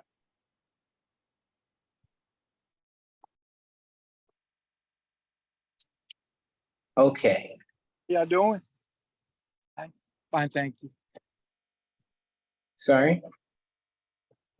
Oh, I don't think that's for us. Okay, so that's out. We did it. Now, next on the agenda is a discussion of board members' terms. So, this is something that we're coming back to, and we had spoken about it last meeting. So we were sworn in July 20th, 2022. And we had asked Matt about that before, and in an open meeting, he had said that our terms would start on the date that we were sworn in, again, July 20th, 2022. As you all know, the ordinance stipulated that we stagger our initial terms. So 3 of us had 3-year terms, 3 of us had 2-year terms, 3 of us had 1-year terms. And that was decided randomly. I got word from let me make sure I say it right. I got word from Sarah Baker, who is the Deputy Chief of Staff for the City of St. Louis Mayor's Office. Now, they are saying that our terms started January 20th, 2022, which would mean that that a year for myself ended January 20th, 2023, and that I'm serving beyond my term. They have also said that 4 of us actually have 1-year terms, which is myself, Tom Lawson, Hillary Stuckey, and Ornitha Lewis Walls. So the official statement from the city of St. Louis is that 4 of us are serving beyond our term. And to my understanding, that means that we can be replaced at any time. We can either be renewed or replaced at any time.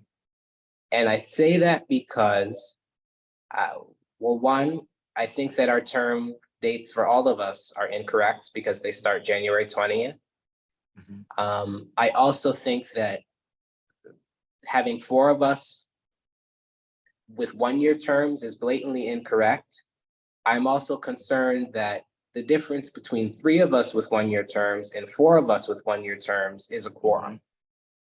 And I just want to restate that I've gotten a confirmation from the Deputy Chief of Staff that regardless of me bringing up those points, those term dates will stand. And I only became aware of this when I saw it on the website and I asked about this. So I do want to open it up for discussion. I personally feel concerned that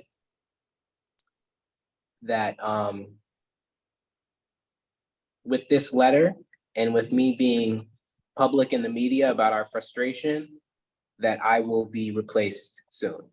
And I just wanted to voice that. But it has made me. Sorry? Chair, this is Reverend Gray. Can I make a motion that we send a letter to the mayor asking her to renew the terms of board members, whose terms have expired?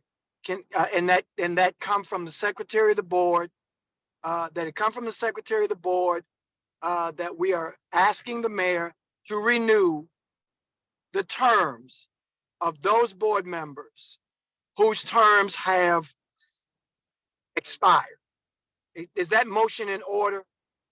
So I hear that. I will say that there's a bit of confusion for me. You know how 6 of us were chosen by the mayor and then 3 of us were chosen by the Board of Alders. Understood. So I'm wondering if in terms of reappointing or replacing, if that was split so that the mayor has the power to reappoint or replace 6 and the Board of Alders would have the power to reappoint or replace the 3, because Hillary, Tom, and Hillary and Tom were appointed by the mayor. Mhm. And then myself and Arnitha were confirmed by the Board of Alders, I believe. So I'm not sure who we would need to write the letter to. I Maybe- think all of us were confirmed, all of us had to be confirmed by the Board of Alders. I think that Right, what- right. that the mayor appointed so many, and the Public Safety Committee appointed so many. And so to your point, Chair, based upon those members whose terms have expired, if that the letter go to the respective chairpersons. So if it goes, then my motion would be that I would make a motion that we would send a letter to the appropriate appointing authorities Mhm. regarding the unexpired terms of board members, and that we recommend to the appointed authorities that those board members be reappointed, Renewed. Mhm. renewed, Okay. renewed. And as part of your motion, you wanted, when you said secretary, you wanted Pam to do this? Well, I think, no, well, I think it should come from the secretary because it's coming from the board. I'm good with that if Pam's available. Okay, I see her nodding. So would anyone like to second that motion, or would anyone like to discuss that motion, or? I second. Okay, we'll take a roll call vote then. Let's see. Barb Baker, Aye. James Dom, Aye. Vice Chair Reverend Darrell Gray, Aye. Tom Lawson, Aye. Ornitha Lewis Walls, Aye. Mike Milton, Aye. and Hillary Stuckey's not here, Secretary Pam Walker. Aye. Okay, so the motion passes with 7. And I'm returning to abstaining, if that's fine. Reverend Gray, did you say something? No, I just smiled out loud, Chairperson. Oh, okay. So, all right, that's that. That was speedy. Pam, if you could get that together, and I'm thinking for the purpose of expediting this, I'm wondering if the board would be okay with me just taking a look over that letter and then just assessing it as ready to go out or not? Or do you want to? Mhm. I'd be I'm okay with okay you with doing it. I Okay. will too. Me Okay. Agree. Agree. Okay, cool. And I would assume that Pam, you could CC Reverend Gray on that, and of course Ruby for our records. Yeah, I'll research it and see who was appointed by who, and it might take me a day or so, and then I'll get you something. Okay, and then just just note for that. I'm not sure if you need to look at the first ordinance or the second ordinance or both, but I'm sure you've got that covered. All right, so Would you looks like like me to send that correspondence to her that we got from Sarah Baker? to Pam, Uh-huh, I've got it open right now, so let me do this. okay. Yeah, because we should probably attach that to my letter, Yes. especially the one to the Board of Aldermen, because they're going to be like, I mean, we have a new chair and vice chair of the Public Safety Committee, so they will be confused. Right. Yeah. Time of transition. Okay, so I will forward this to Pam and Reverend Gray. Chair, I apologize. I've got to walk into a 7 o'clock meeting. I was very interested to hear from the interim public safety director, his plans on supporting the board to move forward in getting this training. So I look forward to the minutes, and I look forward to communicating with you and Miss Ruby on whatever those plans were. I want to thank you, Chair, for inviting the interim public safety director, and for agreeing to keep him on the agenda for today, because I think it's critical for us moving forward. So I thank you for doing that. I apologize that I have to get off, but I have to walk into a 7 o'clock clergy meeting. So I will Sure. follow back up with you. Looks good, and I don't expect there to be motions, so I think we're going to be good. We also have 8 now or something, 8 people here. So thank you for your time. Thank you so much. Thank you, everybody. Good night. Good Night. night. Okay, so I believe we're just returning to the agenda now. We discussed the board members' terms. And next we have the interim public safety director, Charles Coyle here. So I want to revisit this. I believe we kind of cut the conversation a little bit short at the beginning. If you could focus this time on working towards completing our orientation, or any kind of insight you have on that, and just hold off on the goals for the Division of Civilian Oversight until another time, that would be greatly appreciated. So I'll pass it to you for anything that you would like to share. Good evening, everyone. Let me first thank you guys for your commitment. You're not being paid for this, you're volunteering. I could hear the concern in your voices, so I wanted to share that with you, and thank you for doing it. I apologize for you being in that state. From the tone that I'm hearing from you, I came here, and February 13th was my first day. And I spent time reading over the DFOB, the ordinance, and everything else, and had a number of questions that I've been asking. So one of the big ones was the orientation. And so I'll get right to that because I don't want to hold you guys too long. I mentioned it at the last meeting because I wanted to know if the board was interested in completing it. I think it's important. I think it's in the ordinance and it's just as important as anything else in it. So I am hoping, the chair mentioned 6 months. I had thought we could do it in 3, but if it takes longer, that's fine. One of the things that I have done, I have asked Nicole Barton, who had worked with the COB, the Citizen Oversight Board, when it began, to kind of help out and be that person that will assist with orientation, the training, as well as the discussions with the Commissioner of Corrections and the City Councilor.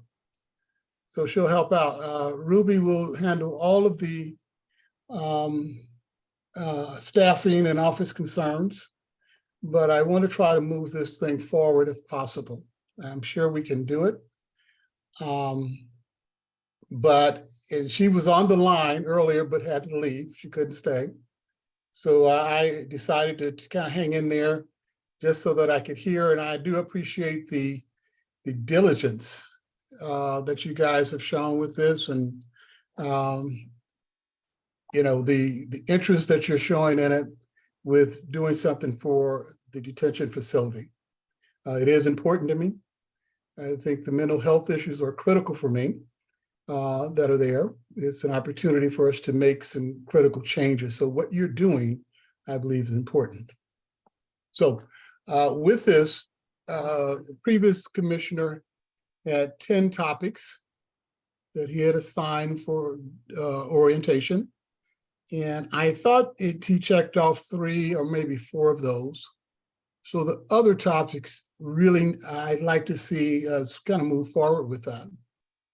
It may, because many of you may have jobs during the day, it may mean that we have to do some things in the evening for shorter periods. So Nicole Barton is really going to deal with that with me. So if she will be contacting, I guess, through Ruby to contact you guys to see if she can set this up. That's really all I had to say. Again, thank you for your commitment. Thank you for speaking on this. So a few things. When we put 6 months in the letter, I believe we were trying to do a conservative estimate of, we would like it done quickly, but we're not sure how long it would take to work with the city on this based on how long it's taken already. But you're saying hopefully 3 months, so that would be, it's early June. So we're looking at hopefully being done by early August. That'd actually be late August. Late August, okay, late August.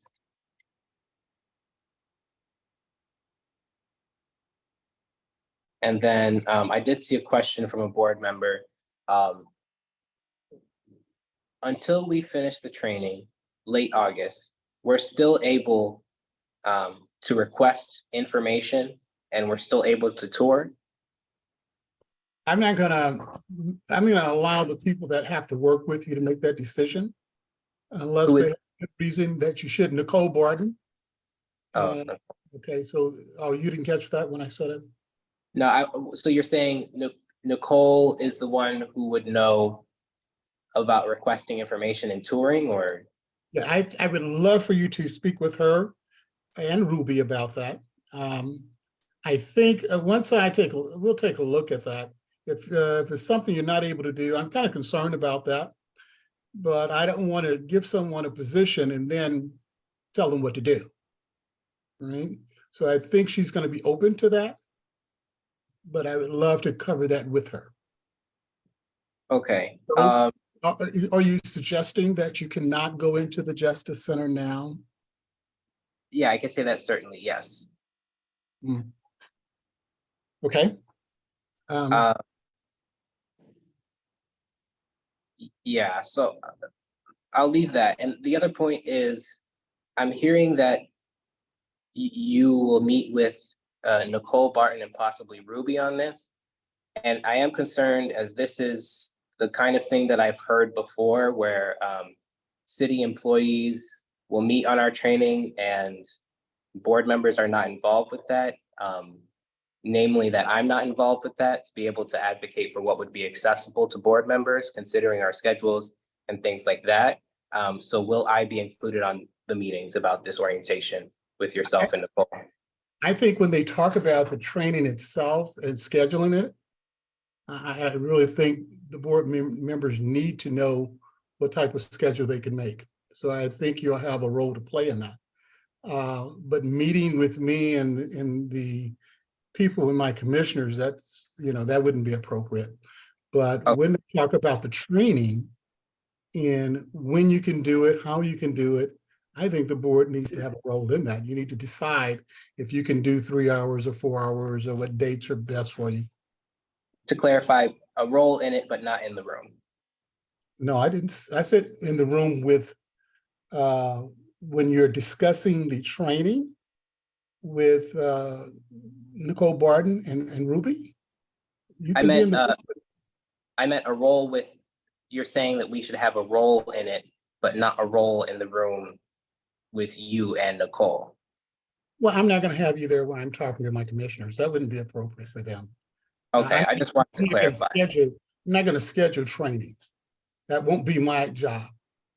I'm just giving directions on how they move forward to try to make sure the board gets the orientation done. And I'm going to leave it to them on how they get it done.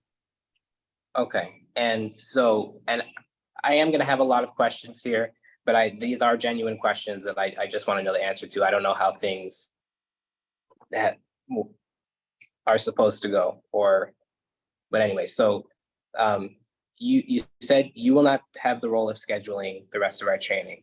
Am I to understand that it will be Nicole's role to schedule the rest of the training? Yes. Okay, Nicole will schedule. And she has to do that in cooperation with the board. Okay, sure. Because if you guys are going to do this in the evenings, schedules are going to be different. So I want her to be amenable to your schedules to try to make this work.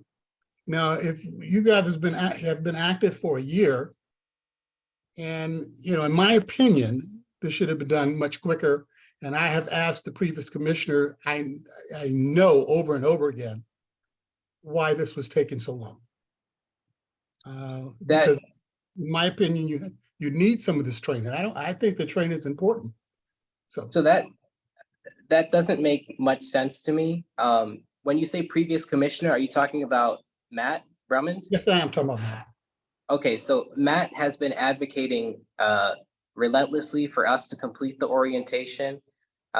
We all believe that the orientation is crucial, which is why we've asked about it so consistently.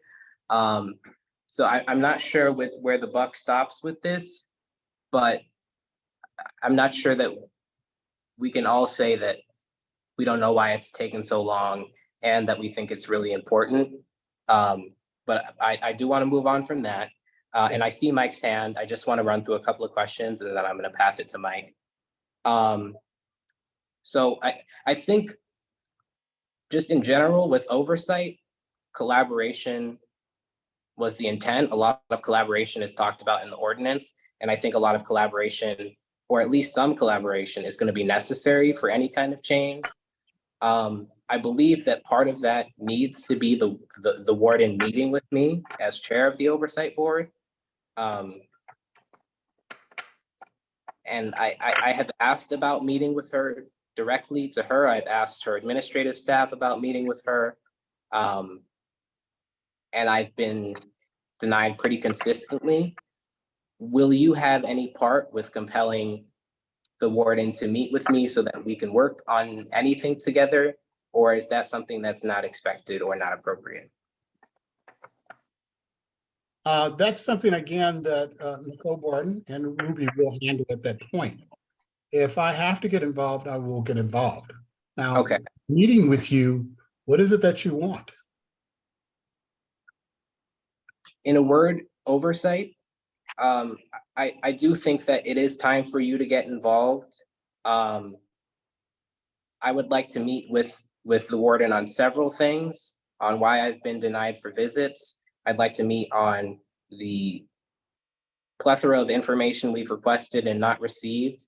I guess the main issue is that she hasn't met with me since maybe May of 2022, and we need to work together. And I truly do not expect her to want to meet with me any more now that we're calling for her resignation than she did before. But we cannot effectively provide oversight over a facility where the director of that facility is not working with us and not meeting with us. So I'm not sure how that can happen, but I do think that yourself and the mayor should play some role in, honestly, in the past of letting that happen, but now, you know, it's still needed now. And then you mentioned that there was something like 10 or so from the previous commissioner. Did you, and I'm talking about 10 or so topics for the orientation from the previous commissioner. Did you mean Commissioner Matt? Yes, I did. Okay, could you please provide, do you, if you have it in front of you, that would be great. If not, if you could email myself and the remaining board members, a This list comes of all of- directly out of the ordinance, word for word. I'll Okay. have Ruby email that to you. Is this the second ordinance? They're pretty close. The second ordinance adds something, I think, conflict resolution. Okay. But it's pretty close. So do you know what the final topics which we have not covered are?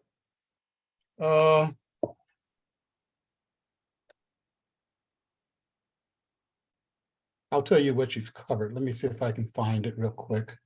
Okay.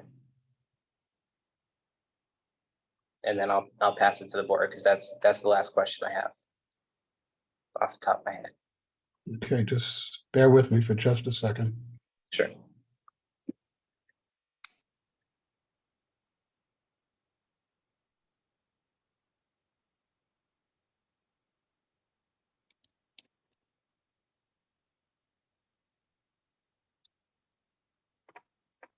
Okay, it looks like you have covered confidentiality, Okay. procedure justice, and Mhm. practice. Sorry, what was that last one? You cut out something Yes, cracked? practices up for investigations. I believe that's it. But Okay. going off of the information that I received from Matt Drummond, And what are the remaining ones in that list we haven't covered? Sunshine Law, I'm assuming, is one of them. Sunshine Law, citizen detainee rights, employee rights, federal and state laws, detention facility and conditions of treatment of detainees, conflict resolution, labor law, history of relationship between poor, hold on 1 second.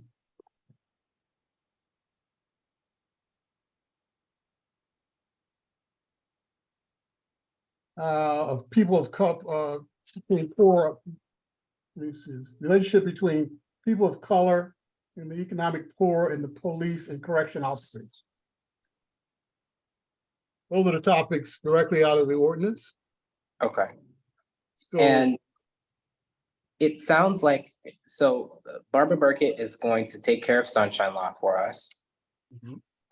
It sounds like as far as, so where in that list do you know is the 16-hour training that Hillary Stuckey and some staff members did at the CJC? that was detention operations. And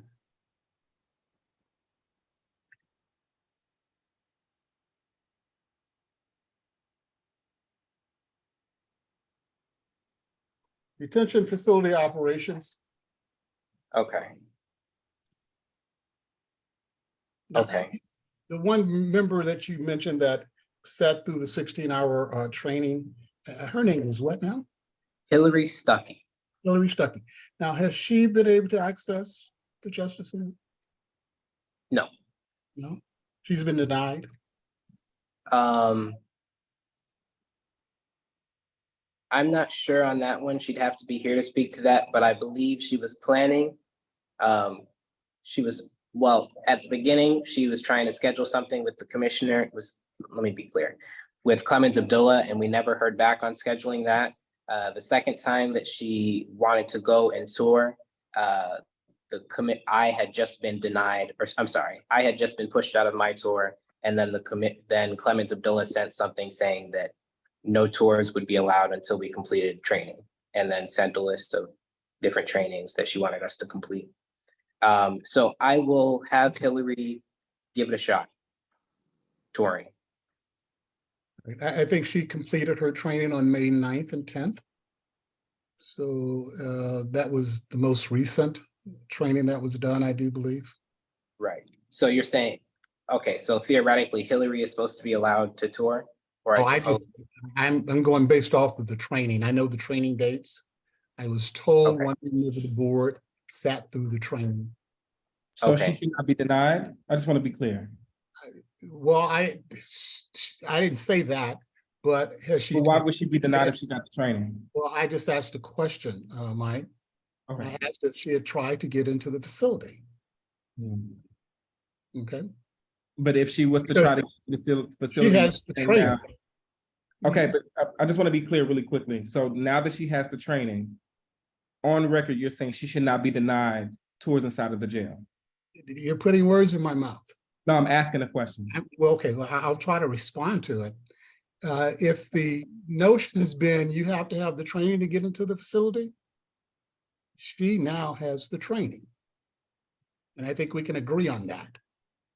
So she can get into the facility now, and she would She not be. now has the training. If she cannot, then you know that needs to be dealt with. Okay. Okay, I've covered my questions, I believe. Mike, I will pass it to you with any other questions, and then I'm gonna call on some board members to see if they have any questions. Yeah, I just had a really quick question. Thank you for coming, Director Cole. I really appreciate it. So you stated earlier that the decision to receive information from the jail or in lieu of the training is Nicole Barton's decision, correct? So Nicole is the one who says, we can receive the information that we've been requesting from the jail, whether we got the training or not. Am I hearing that correctly? You know, I said that I have asked someone to take care of a task, and I'm not going to direct them how to do it. So that's a question that has to be put to Nicole Barton. And she will work out what needs to be done to try to get what's needed. Now, we're working, she's gonna have to come in and find out what's been going on, why it's been going on. And there's another side to all of this. Right? So you're asking me to give you a direct answer to something based on what you guys have been saying. If that is true, then we'll deal with it. But there is another side to all of this. Thank you. Can I ask another question? To your knowledge, there's nothing in the ordinance that says that we have to have a training before we can receive information from the commissioner, correct? Is that your understanding of the ordinance? Before you receive the training? Yes. So that- I'm not talking about the jail tour. I'm talking about the information from the jail. No, I don't think, I can't answer that because I don't know if the ordinance says that or not. But I know it says that the things that you have to have prepared or done in consultation with the commissioner and consultation with the city attorney. We also have to include the director of personnel and the circuit attorney. So there are other parts to this that have to be done to really make the board operate the way it's supposed to operate.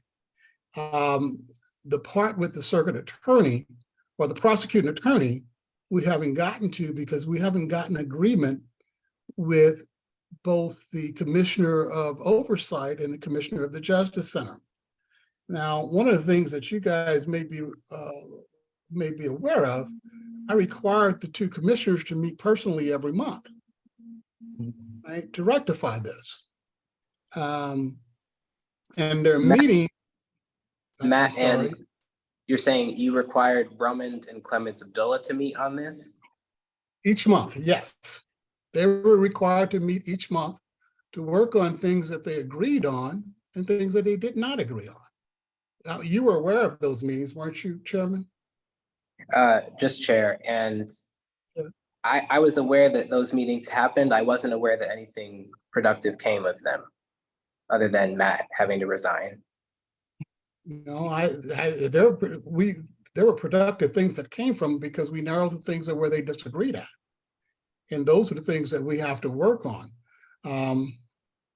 So, and I think you're getting, I don't know where you get your information. I'm assuming it's from the commissioner of the CLB. It's from emails, mostly emails emails. that you get. Okay, that's fine. My intent is to make it work. My intent is to make sure the commissioners do their job. And so that's what's going to take place. I have a couple more questions if that's okay. I also don't want to hold up the meeting because I want to open up to the board. Because so far, none of the questions that I've asked have been answered directly. Is there anything that's stopping us at this point from receiving information from the jail? And if not, can we count on you to give us the information that we requested back in January? As the interim director of public safety, Jennifer's boss, Nicole's boss, if we have not received, nothing is stopping us from getting the information, can you make sure that we get the information that we requested 4 months ago? What would stop you from getting the information? It was my understanding that the visits to the correction center was not having the training for the detention system, center operations. And visitors are required to do that, I'm told as well. Anyone visiting or volunteering at the detention center has to have that training.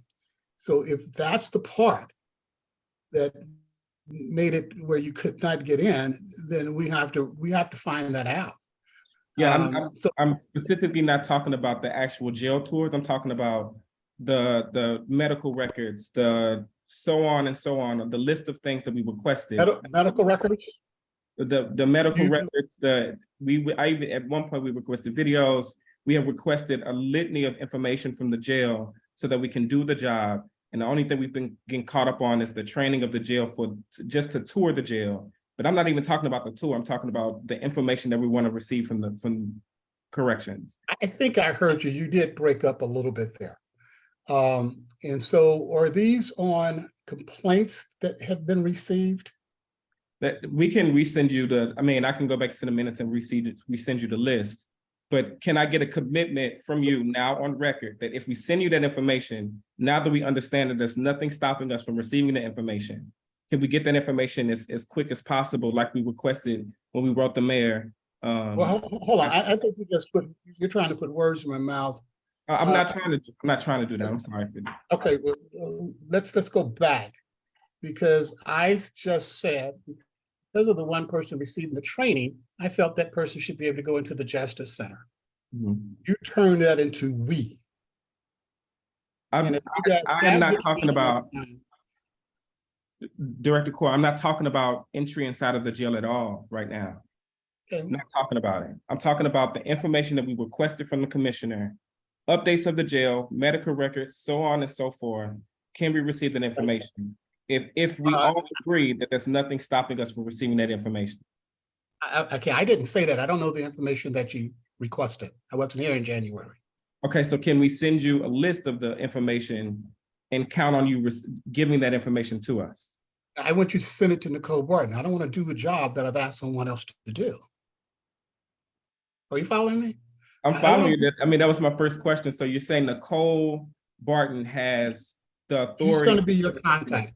She's going to be your contact. You can send it, give her the information, but you're saying information in January. I don't know exactly what that information was. And I asked the question, was it on a complaint? Was it a complaint? It was on several complaints, yeah. I have one more question and I'll pass it. I'm sorry, are you done? Before you go on, was the complaint filed with the DFOB, with the investigators there? I can clarify. The information we've requested has included the complaints filed through the CJC, but it has also included just statistics and things that aren't in complaints, such as like statistics on use of force, on the instances of people being maced, on things like just like information about the jail, not talking about complaints that have gone through their system, information just kept by the CJC, and then also the complaints. So it's both included. Okay, well, so if you have a complaint from an individual, I was told that you guys don't look at third-party complaints. Are you suggesting that you have a complaint from an individual and you ask for anything with that complaint that you have not gotten it? Is that what you're suggesting? Yes. Yes. We haven't Send me gotten those. Okay, we'll Send me those complaints. Or send Nicole complaints, not me. Send Nicole those complaints. And is it the directive that we will receive that information once we send it to Nicole? That I'm not going to give you that directive now, because you're saying something with your perspective. We don't know what I'm saying, what I'm doing is that we have requested information and we have gotten pivoted over and over and over again. I want you to say on record that we will no longer be pivoted, that we will get the information. You will give us the information that we requested in order to do the job that we're trying to do. You want me to say that without having sufficient information? No, I want you to say that you would do everything in your power to make sure that we have the information and do the job that which is the goal without of having the other side of that. Are these complaints? Is this information that you should get, first of all? Yes, yes. And so now, how do you? Everything that we're asking for is what we're supposed to be getting according to the order, with the power that we have according to the ordinance. And that's what I will for have to opinions. We're not asking for. We're asking for actual information and records that's going on, the use of force reports that's happening inside of the jail. You know, as we reset this, those are the questions that will have to be answered. But I think you're asking me to provide you something in this meeting with knowing one side of it only, and that's inappropriate. No, I'm not. So, I'm sorry that you things that you're that. saying, I have to verify. I have to verify. At the last meeting, Mike, you mentioned all of these people that have reported things to you in the Justice Center. We're not talking about previous meetings. Let me finish it. Okay, I'm Let sorry. me finish. And I went back immediately because I wrote that down. I wanted to know the complaints that you had been a part of submitting because of that. You know, were they really complaints? Did we filed those complaints, what took place of them. You mentioned that, and it was a public meeting that you mentioned it in, that you had been hearing all of these things. So Yeah. did you have the people complain or what? So I think that when there is a complaint, I think we will act on it. I think we're going to let the people that I believe can help us really make sense of this do their job. Mike, can I suggest that that there might not be resolution on this today? And then let me comment that we have not received the complaints made through the CJC's own system. Okay. So you're suggesting that there are detainees who have made complaints that you guys have not gotten. Is that correct? I would say all of the complaints made through the CJC, if not the majority of them, the majority of them, if not all, we have not received. Okay. Well, I have gotten complaints through CJC, and I have sent them to Matt Brumman, and I have sent them to Jennifer. So there are complaints that I've gotten in my capacity and moved them on to Matt Brumman. They should have all of the complaints that I received. So these are complaints that came out of CJC. Mhm. And I have gotten complaints from Commissioner, Commissioner Abdullah that I've sent right to Matt Brumman. Could you estimate how many complaints this might be? Just a rough estimate, like, is it 5? Is it 500? Is it 200? No, I've received, I verified this with the staff, I think it's 12 to 15 complaints. Okay, so in a year, 12 to 15 complaints? I have not been here a year. I've been here since February 13th. Of this year? Yes. And you received 15 complaints. I mean, I do want to say really quickly, what I'm hoping to resolve, I'm not trying to resolve anything other than at this moment, some type of pipeline of information. I'm not talking about subjective information. Pipeline of information that we need in order to perform the duties as the Detention Facility Oversight Board from the commissioner. And if we can produce a list of things that we want from the commissioner, what is the process in which we get that information speedily, without pivot, without obstruction? What is the process in which we can receive that information?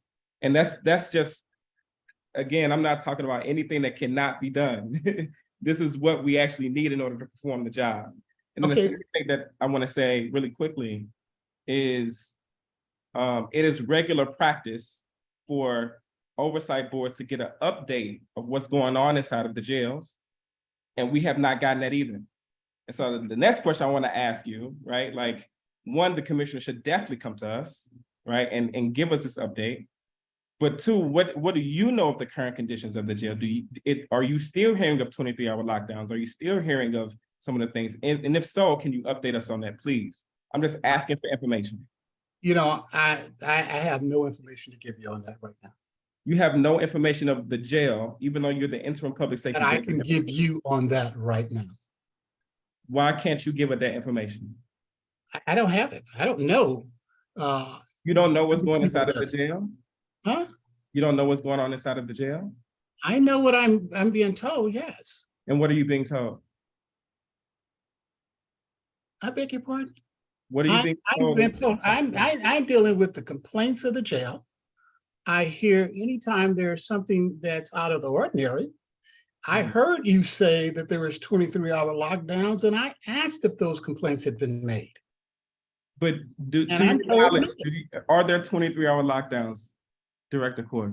I'll find out, but I can't tell you that from now because I'm not there.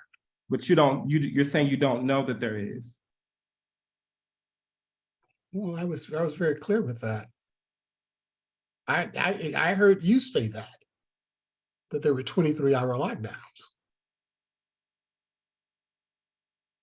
Okay. Right, and I broached that question, but you know, that information will come out with the rest of it if that is so.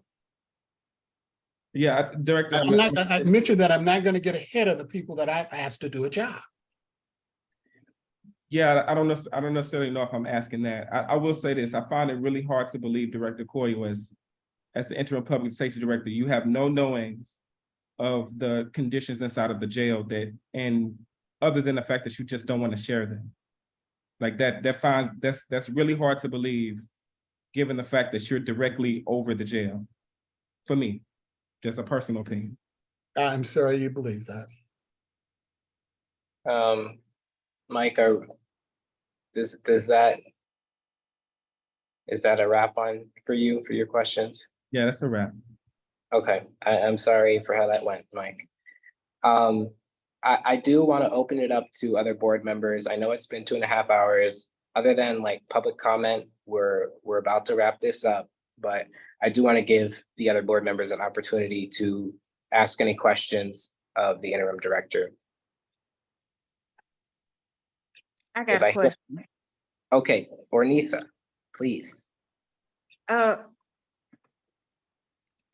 Just like to know, how soon will we find out when we're gonna get this 16-hour training that we have? Because my days are flexible. I could have done 40 hours a week if I had known about this.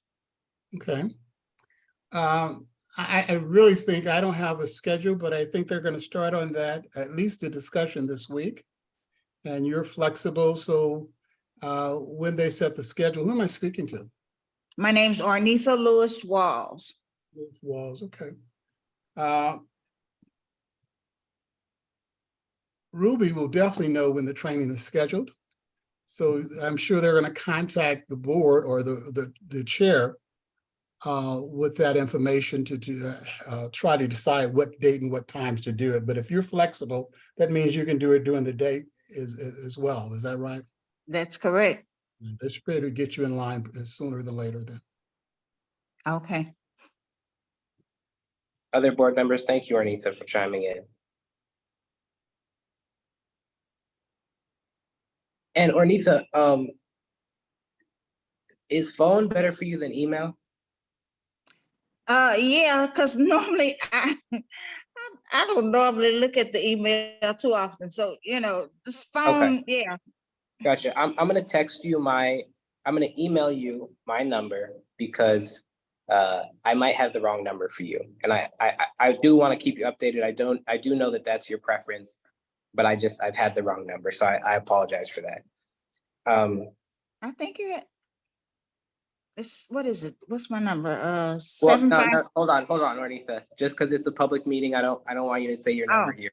But Okay. I'll email you though. Okay. Other board members, questions for the interim director?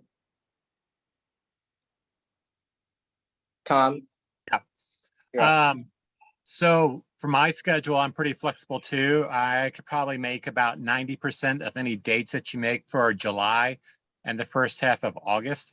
So if that's beneficial to you in making your decision on when we can schedule things, I'd also like to point out that in a couple of days, I'll be leaving for an extended tour outside the country. So I won't be back until probably July 4th. Costa Rica, right? Costa Rica. Congratulations. Don't think of us once. I'm going to try to find those Jurassic animals that are out there. I will, if you could send me, if everyone can send me their schedules, I will keep it in mind and I will do my best with Nicole on this.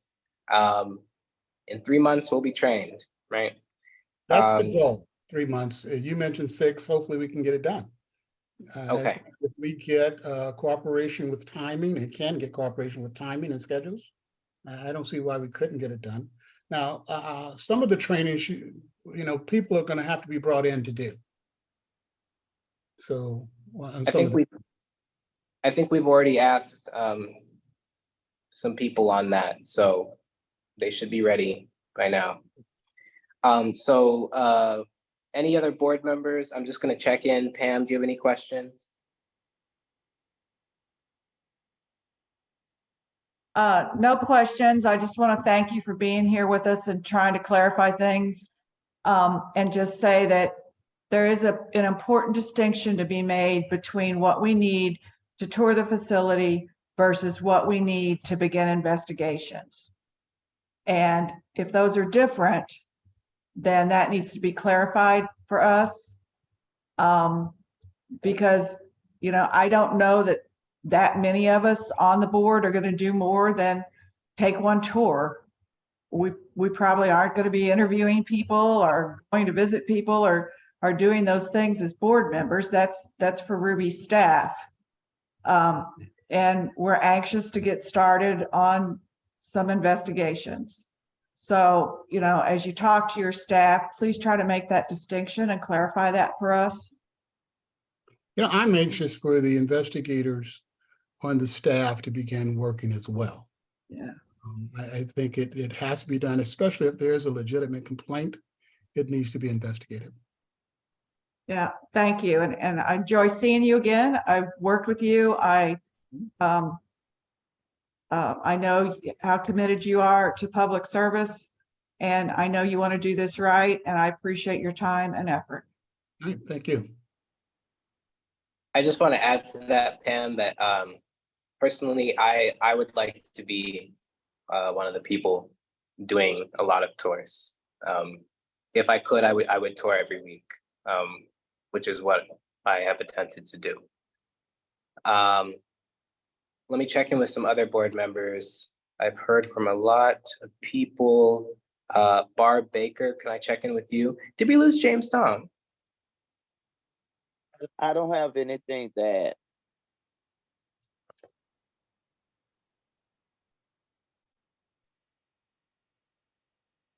Oh, well, Barb's on mute again, but I'm assuming she trailed out. I heard you say, I don't have anything that, and then you cut out. I said I don't have anything to add. Okay, thanks. Okay, so we're gonna move on to the next item of the agenda, which is new business. Is there any new business? I don't believe so. Okay. And then we have public comment. If there are any members of the public still here who would like to comment, they are encouraged to do so. Members of the public have 3 minutes. They can ask questions of board members or, you know, guest speakers, or just make comments. If you could turn on your camera and wave or start speaking somehow to let me know, I will keep the timing. Otherwise, if you can use the emoji function to raise your hand, we'll call on you as people in the order that the hands are raised. So I'll give it a little minute to see if there's anyone who wants to speak. Speak now or forever hold your peace.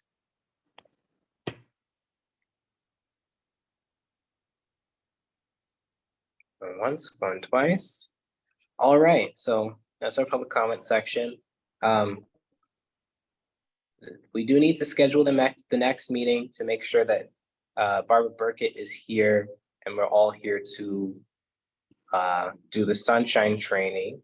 Can I ask a question? I mean, are we past this? No, I would like to entertain, I think now that we have Director Coyle on the line, it'd be good if we can hear, this is not directed towards Director Coyle, but I'm wondering if it makes sense for us to ask the commissioner to come back before us, or if he can give us an update on the jail at the next meeting, so we can have some type of information about the current happenings inside of the jail. We're getting calls every day. And I personally would like to hear an official word from somebody from the administration or from the commissioner about what's going on in the jail, a full update. So I would like to entertain a motion. I would like to make a motion for that information to come back to us at the next meeting.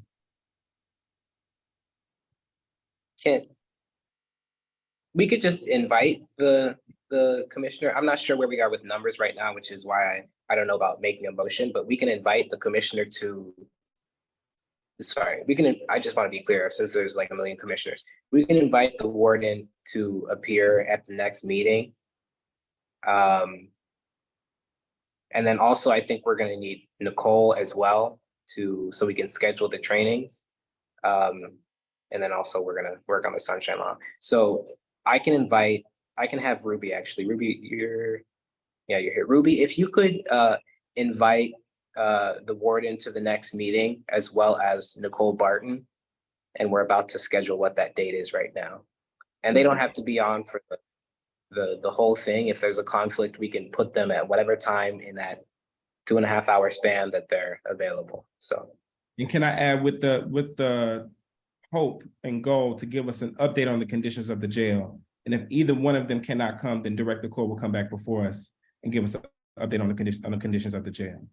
I do have a question. Sure. Can I ask a question?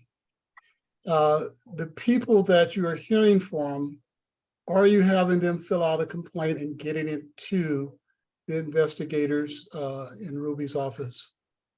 Can I suggest that we avoid that Yeah. question? I don't think it's I was relevant to going what. towards that. Yeah. Okay. We will stick to investigating the information that we are allowed and that we receive. Mhm. But I guess let me take the time to say today that Interim Director Coyle, you are invited to our next meeting. Of course, we're still going to want you to discuss the goals you have for the Division of Civilian Oversight that you wanted to discuss before. And that's an open invitation for any meeting, but while we're sending out invitations. And then if we could go back to Barbara Burkett with scheduling the Sunshine Law training. I believe the regular meeting we scheduled is a day that you're available. I don't remember, is that which Monday is that? Do we do fourth Mondays? Do we do third? We Third. have right? been doing, I thought we'd been doing the fourth Monday. And this has been a problem, and this is why a lot of people have covered for me from my office on the fourth Monday of every month. I have hearings in your building, but with a different group, and they're hearings that get appealed to circuit court, and it's really difficult for anybody else to cover those. So the Right. fourth Monday is really hard. I thought we switched to third for that reason, to third Mondays. They added, let's see, that would be the 19th, Yes, the 19th at 5. which is fine. Okay, I'm gonna put that in. Sorry. Oh, no, I was just asking, are you planning on doing the third Mondays going forward? Because then I will block that off of my Google Calendar, so no one Yeah. can put anything on it. Yeah, I believe we did decide on that. I'm gonna put in a calendar event right now that says hold DFOB meeting. And I'll send that to all board members, and I can do it for you too, Barbara Burkett, so you don't have to just add it. And then once I get the agenda and the Zoom, Like the 17th, I'm sorry, Hello. Chair. Did you say July 17th? no, we're looking. Excuse me. June- We're looking at June 19th, 5 to 7 PM, and then someone said, excuse me? This is Louisa Lyles, investigator. June the 19th is a holiday for city employees. It's the Oh, Juneteenth. you're absolutely right. You are so right. That's Why we bad. meeting again in June? Sorry? Why are we meeting twice in June? I mean, I think this meeting was to approve the letter, and that's why we Okay. added. But I think with this, for the sake of completing the training in 3 months, we're probably gonna have to meet a bit more, as much as we can, with Okay. making this accessible in mind. All right. But you're right, of course, Juneteenth. So I'm I trying to have think. a lot of flexibility the rest of that week, so I'm just sharing that with you. Okay, Tuesdays aren't perfect for me, or I guess the 20th isn't perfect for me, but the rest of the days I have flexibility as well for the same time. So let's look at Tuesday. Can anyone not do Tuesday, June 20th at 5 PM?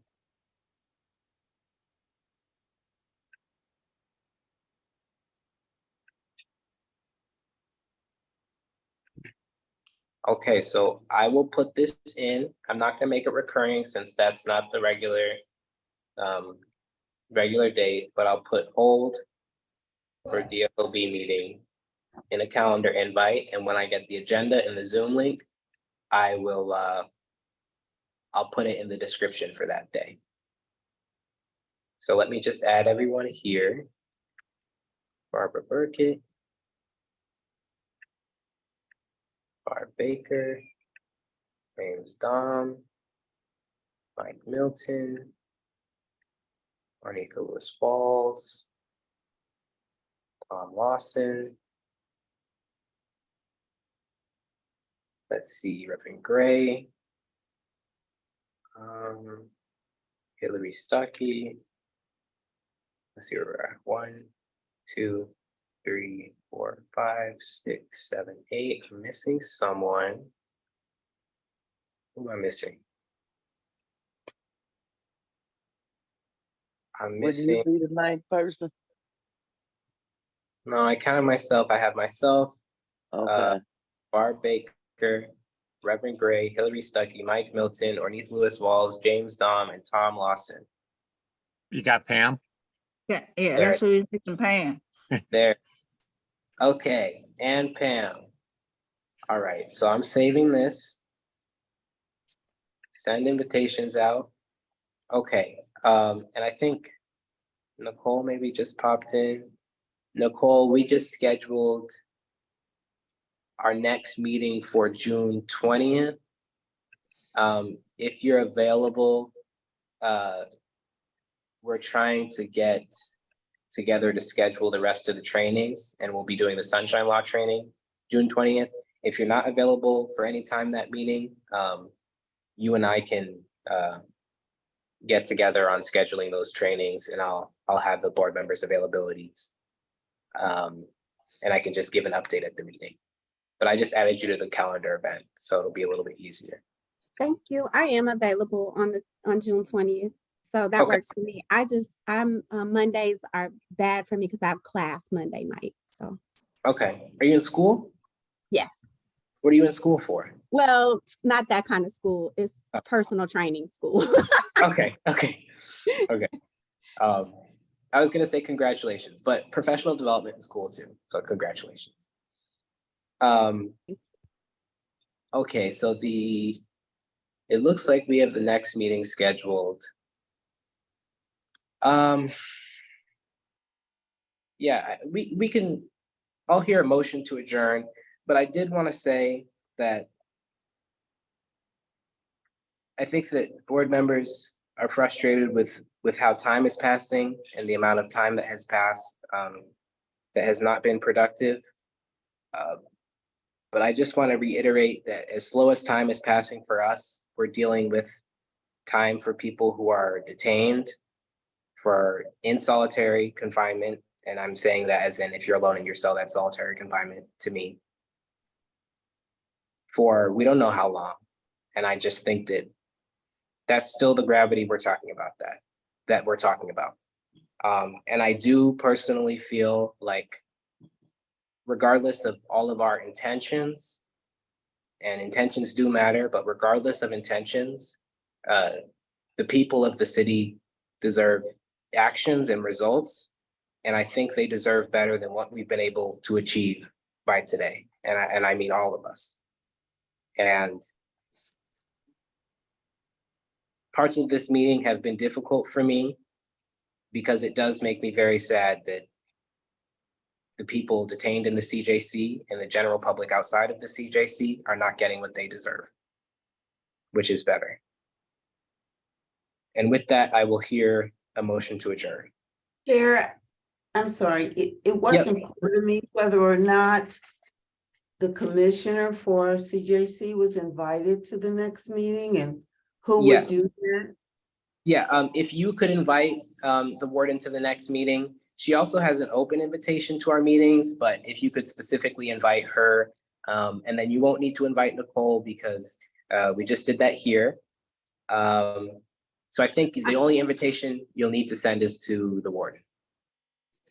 Okay, Nicole, would you want to clarify her availability? Is Nicole still on the line?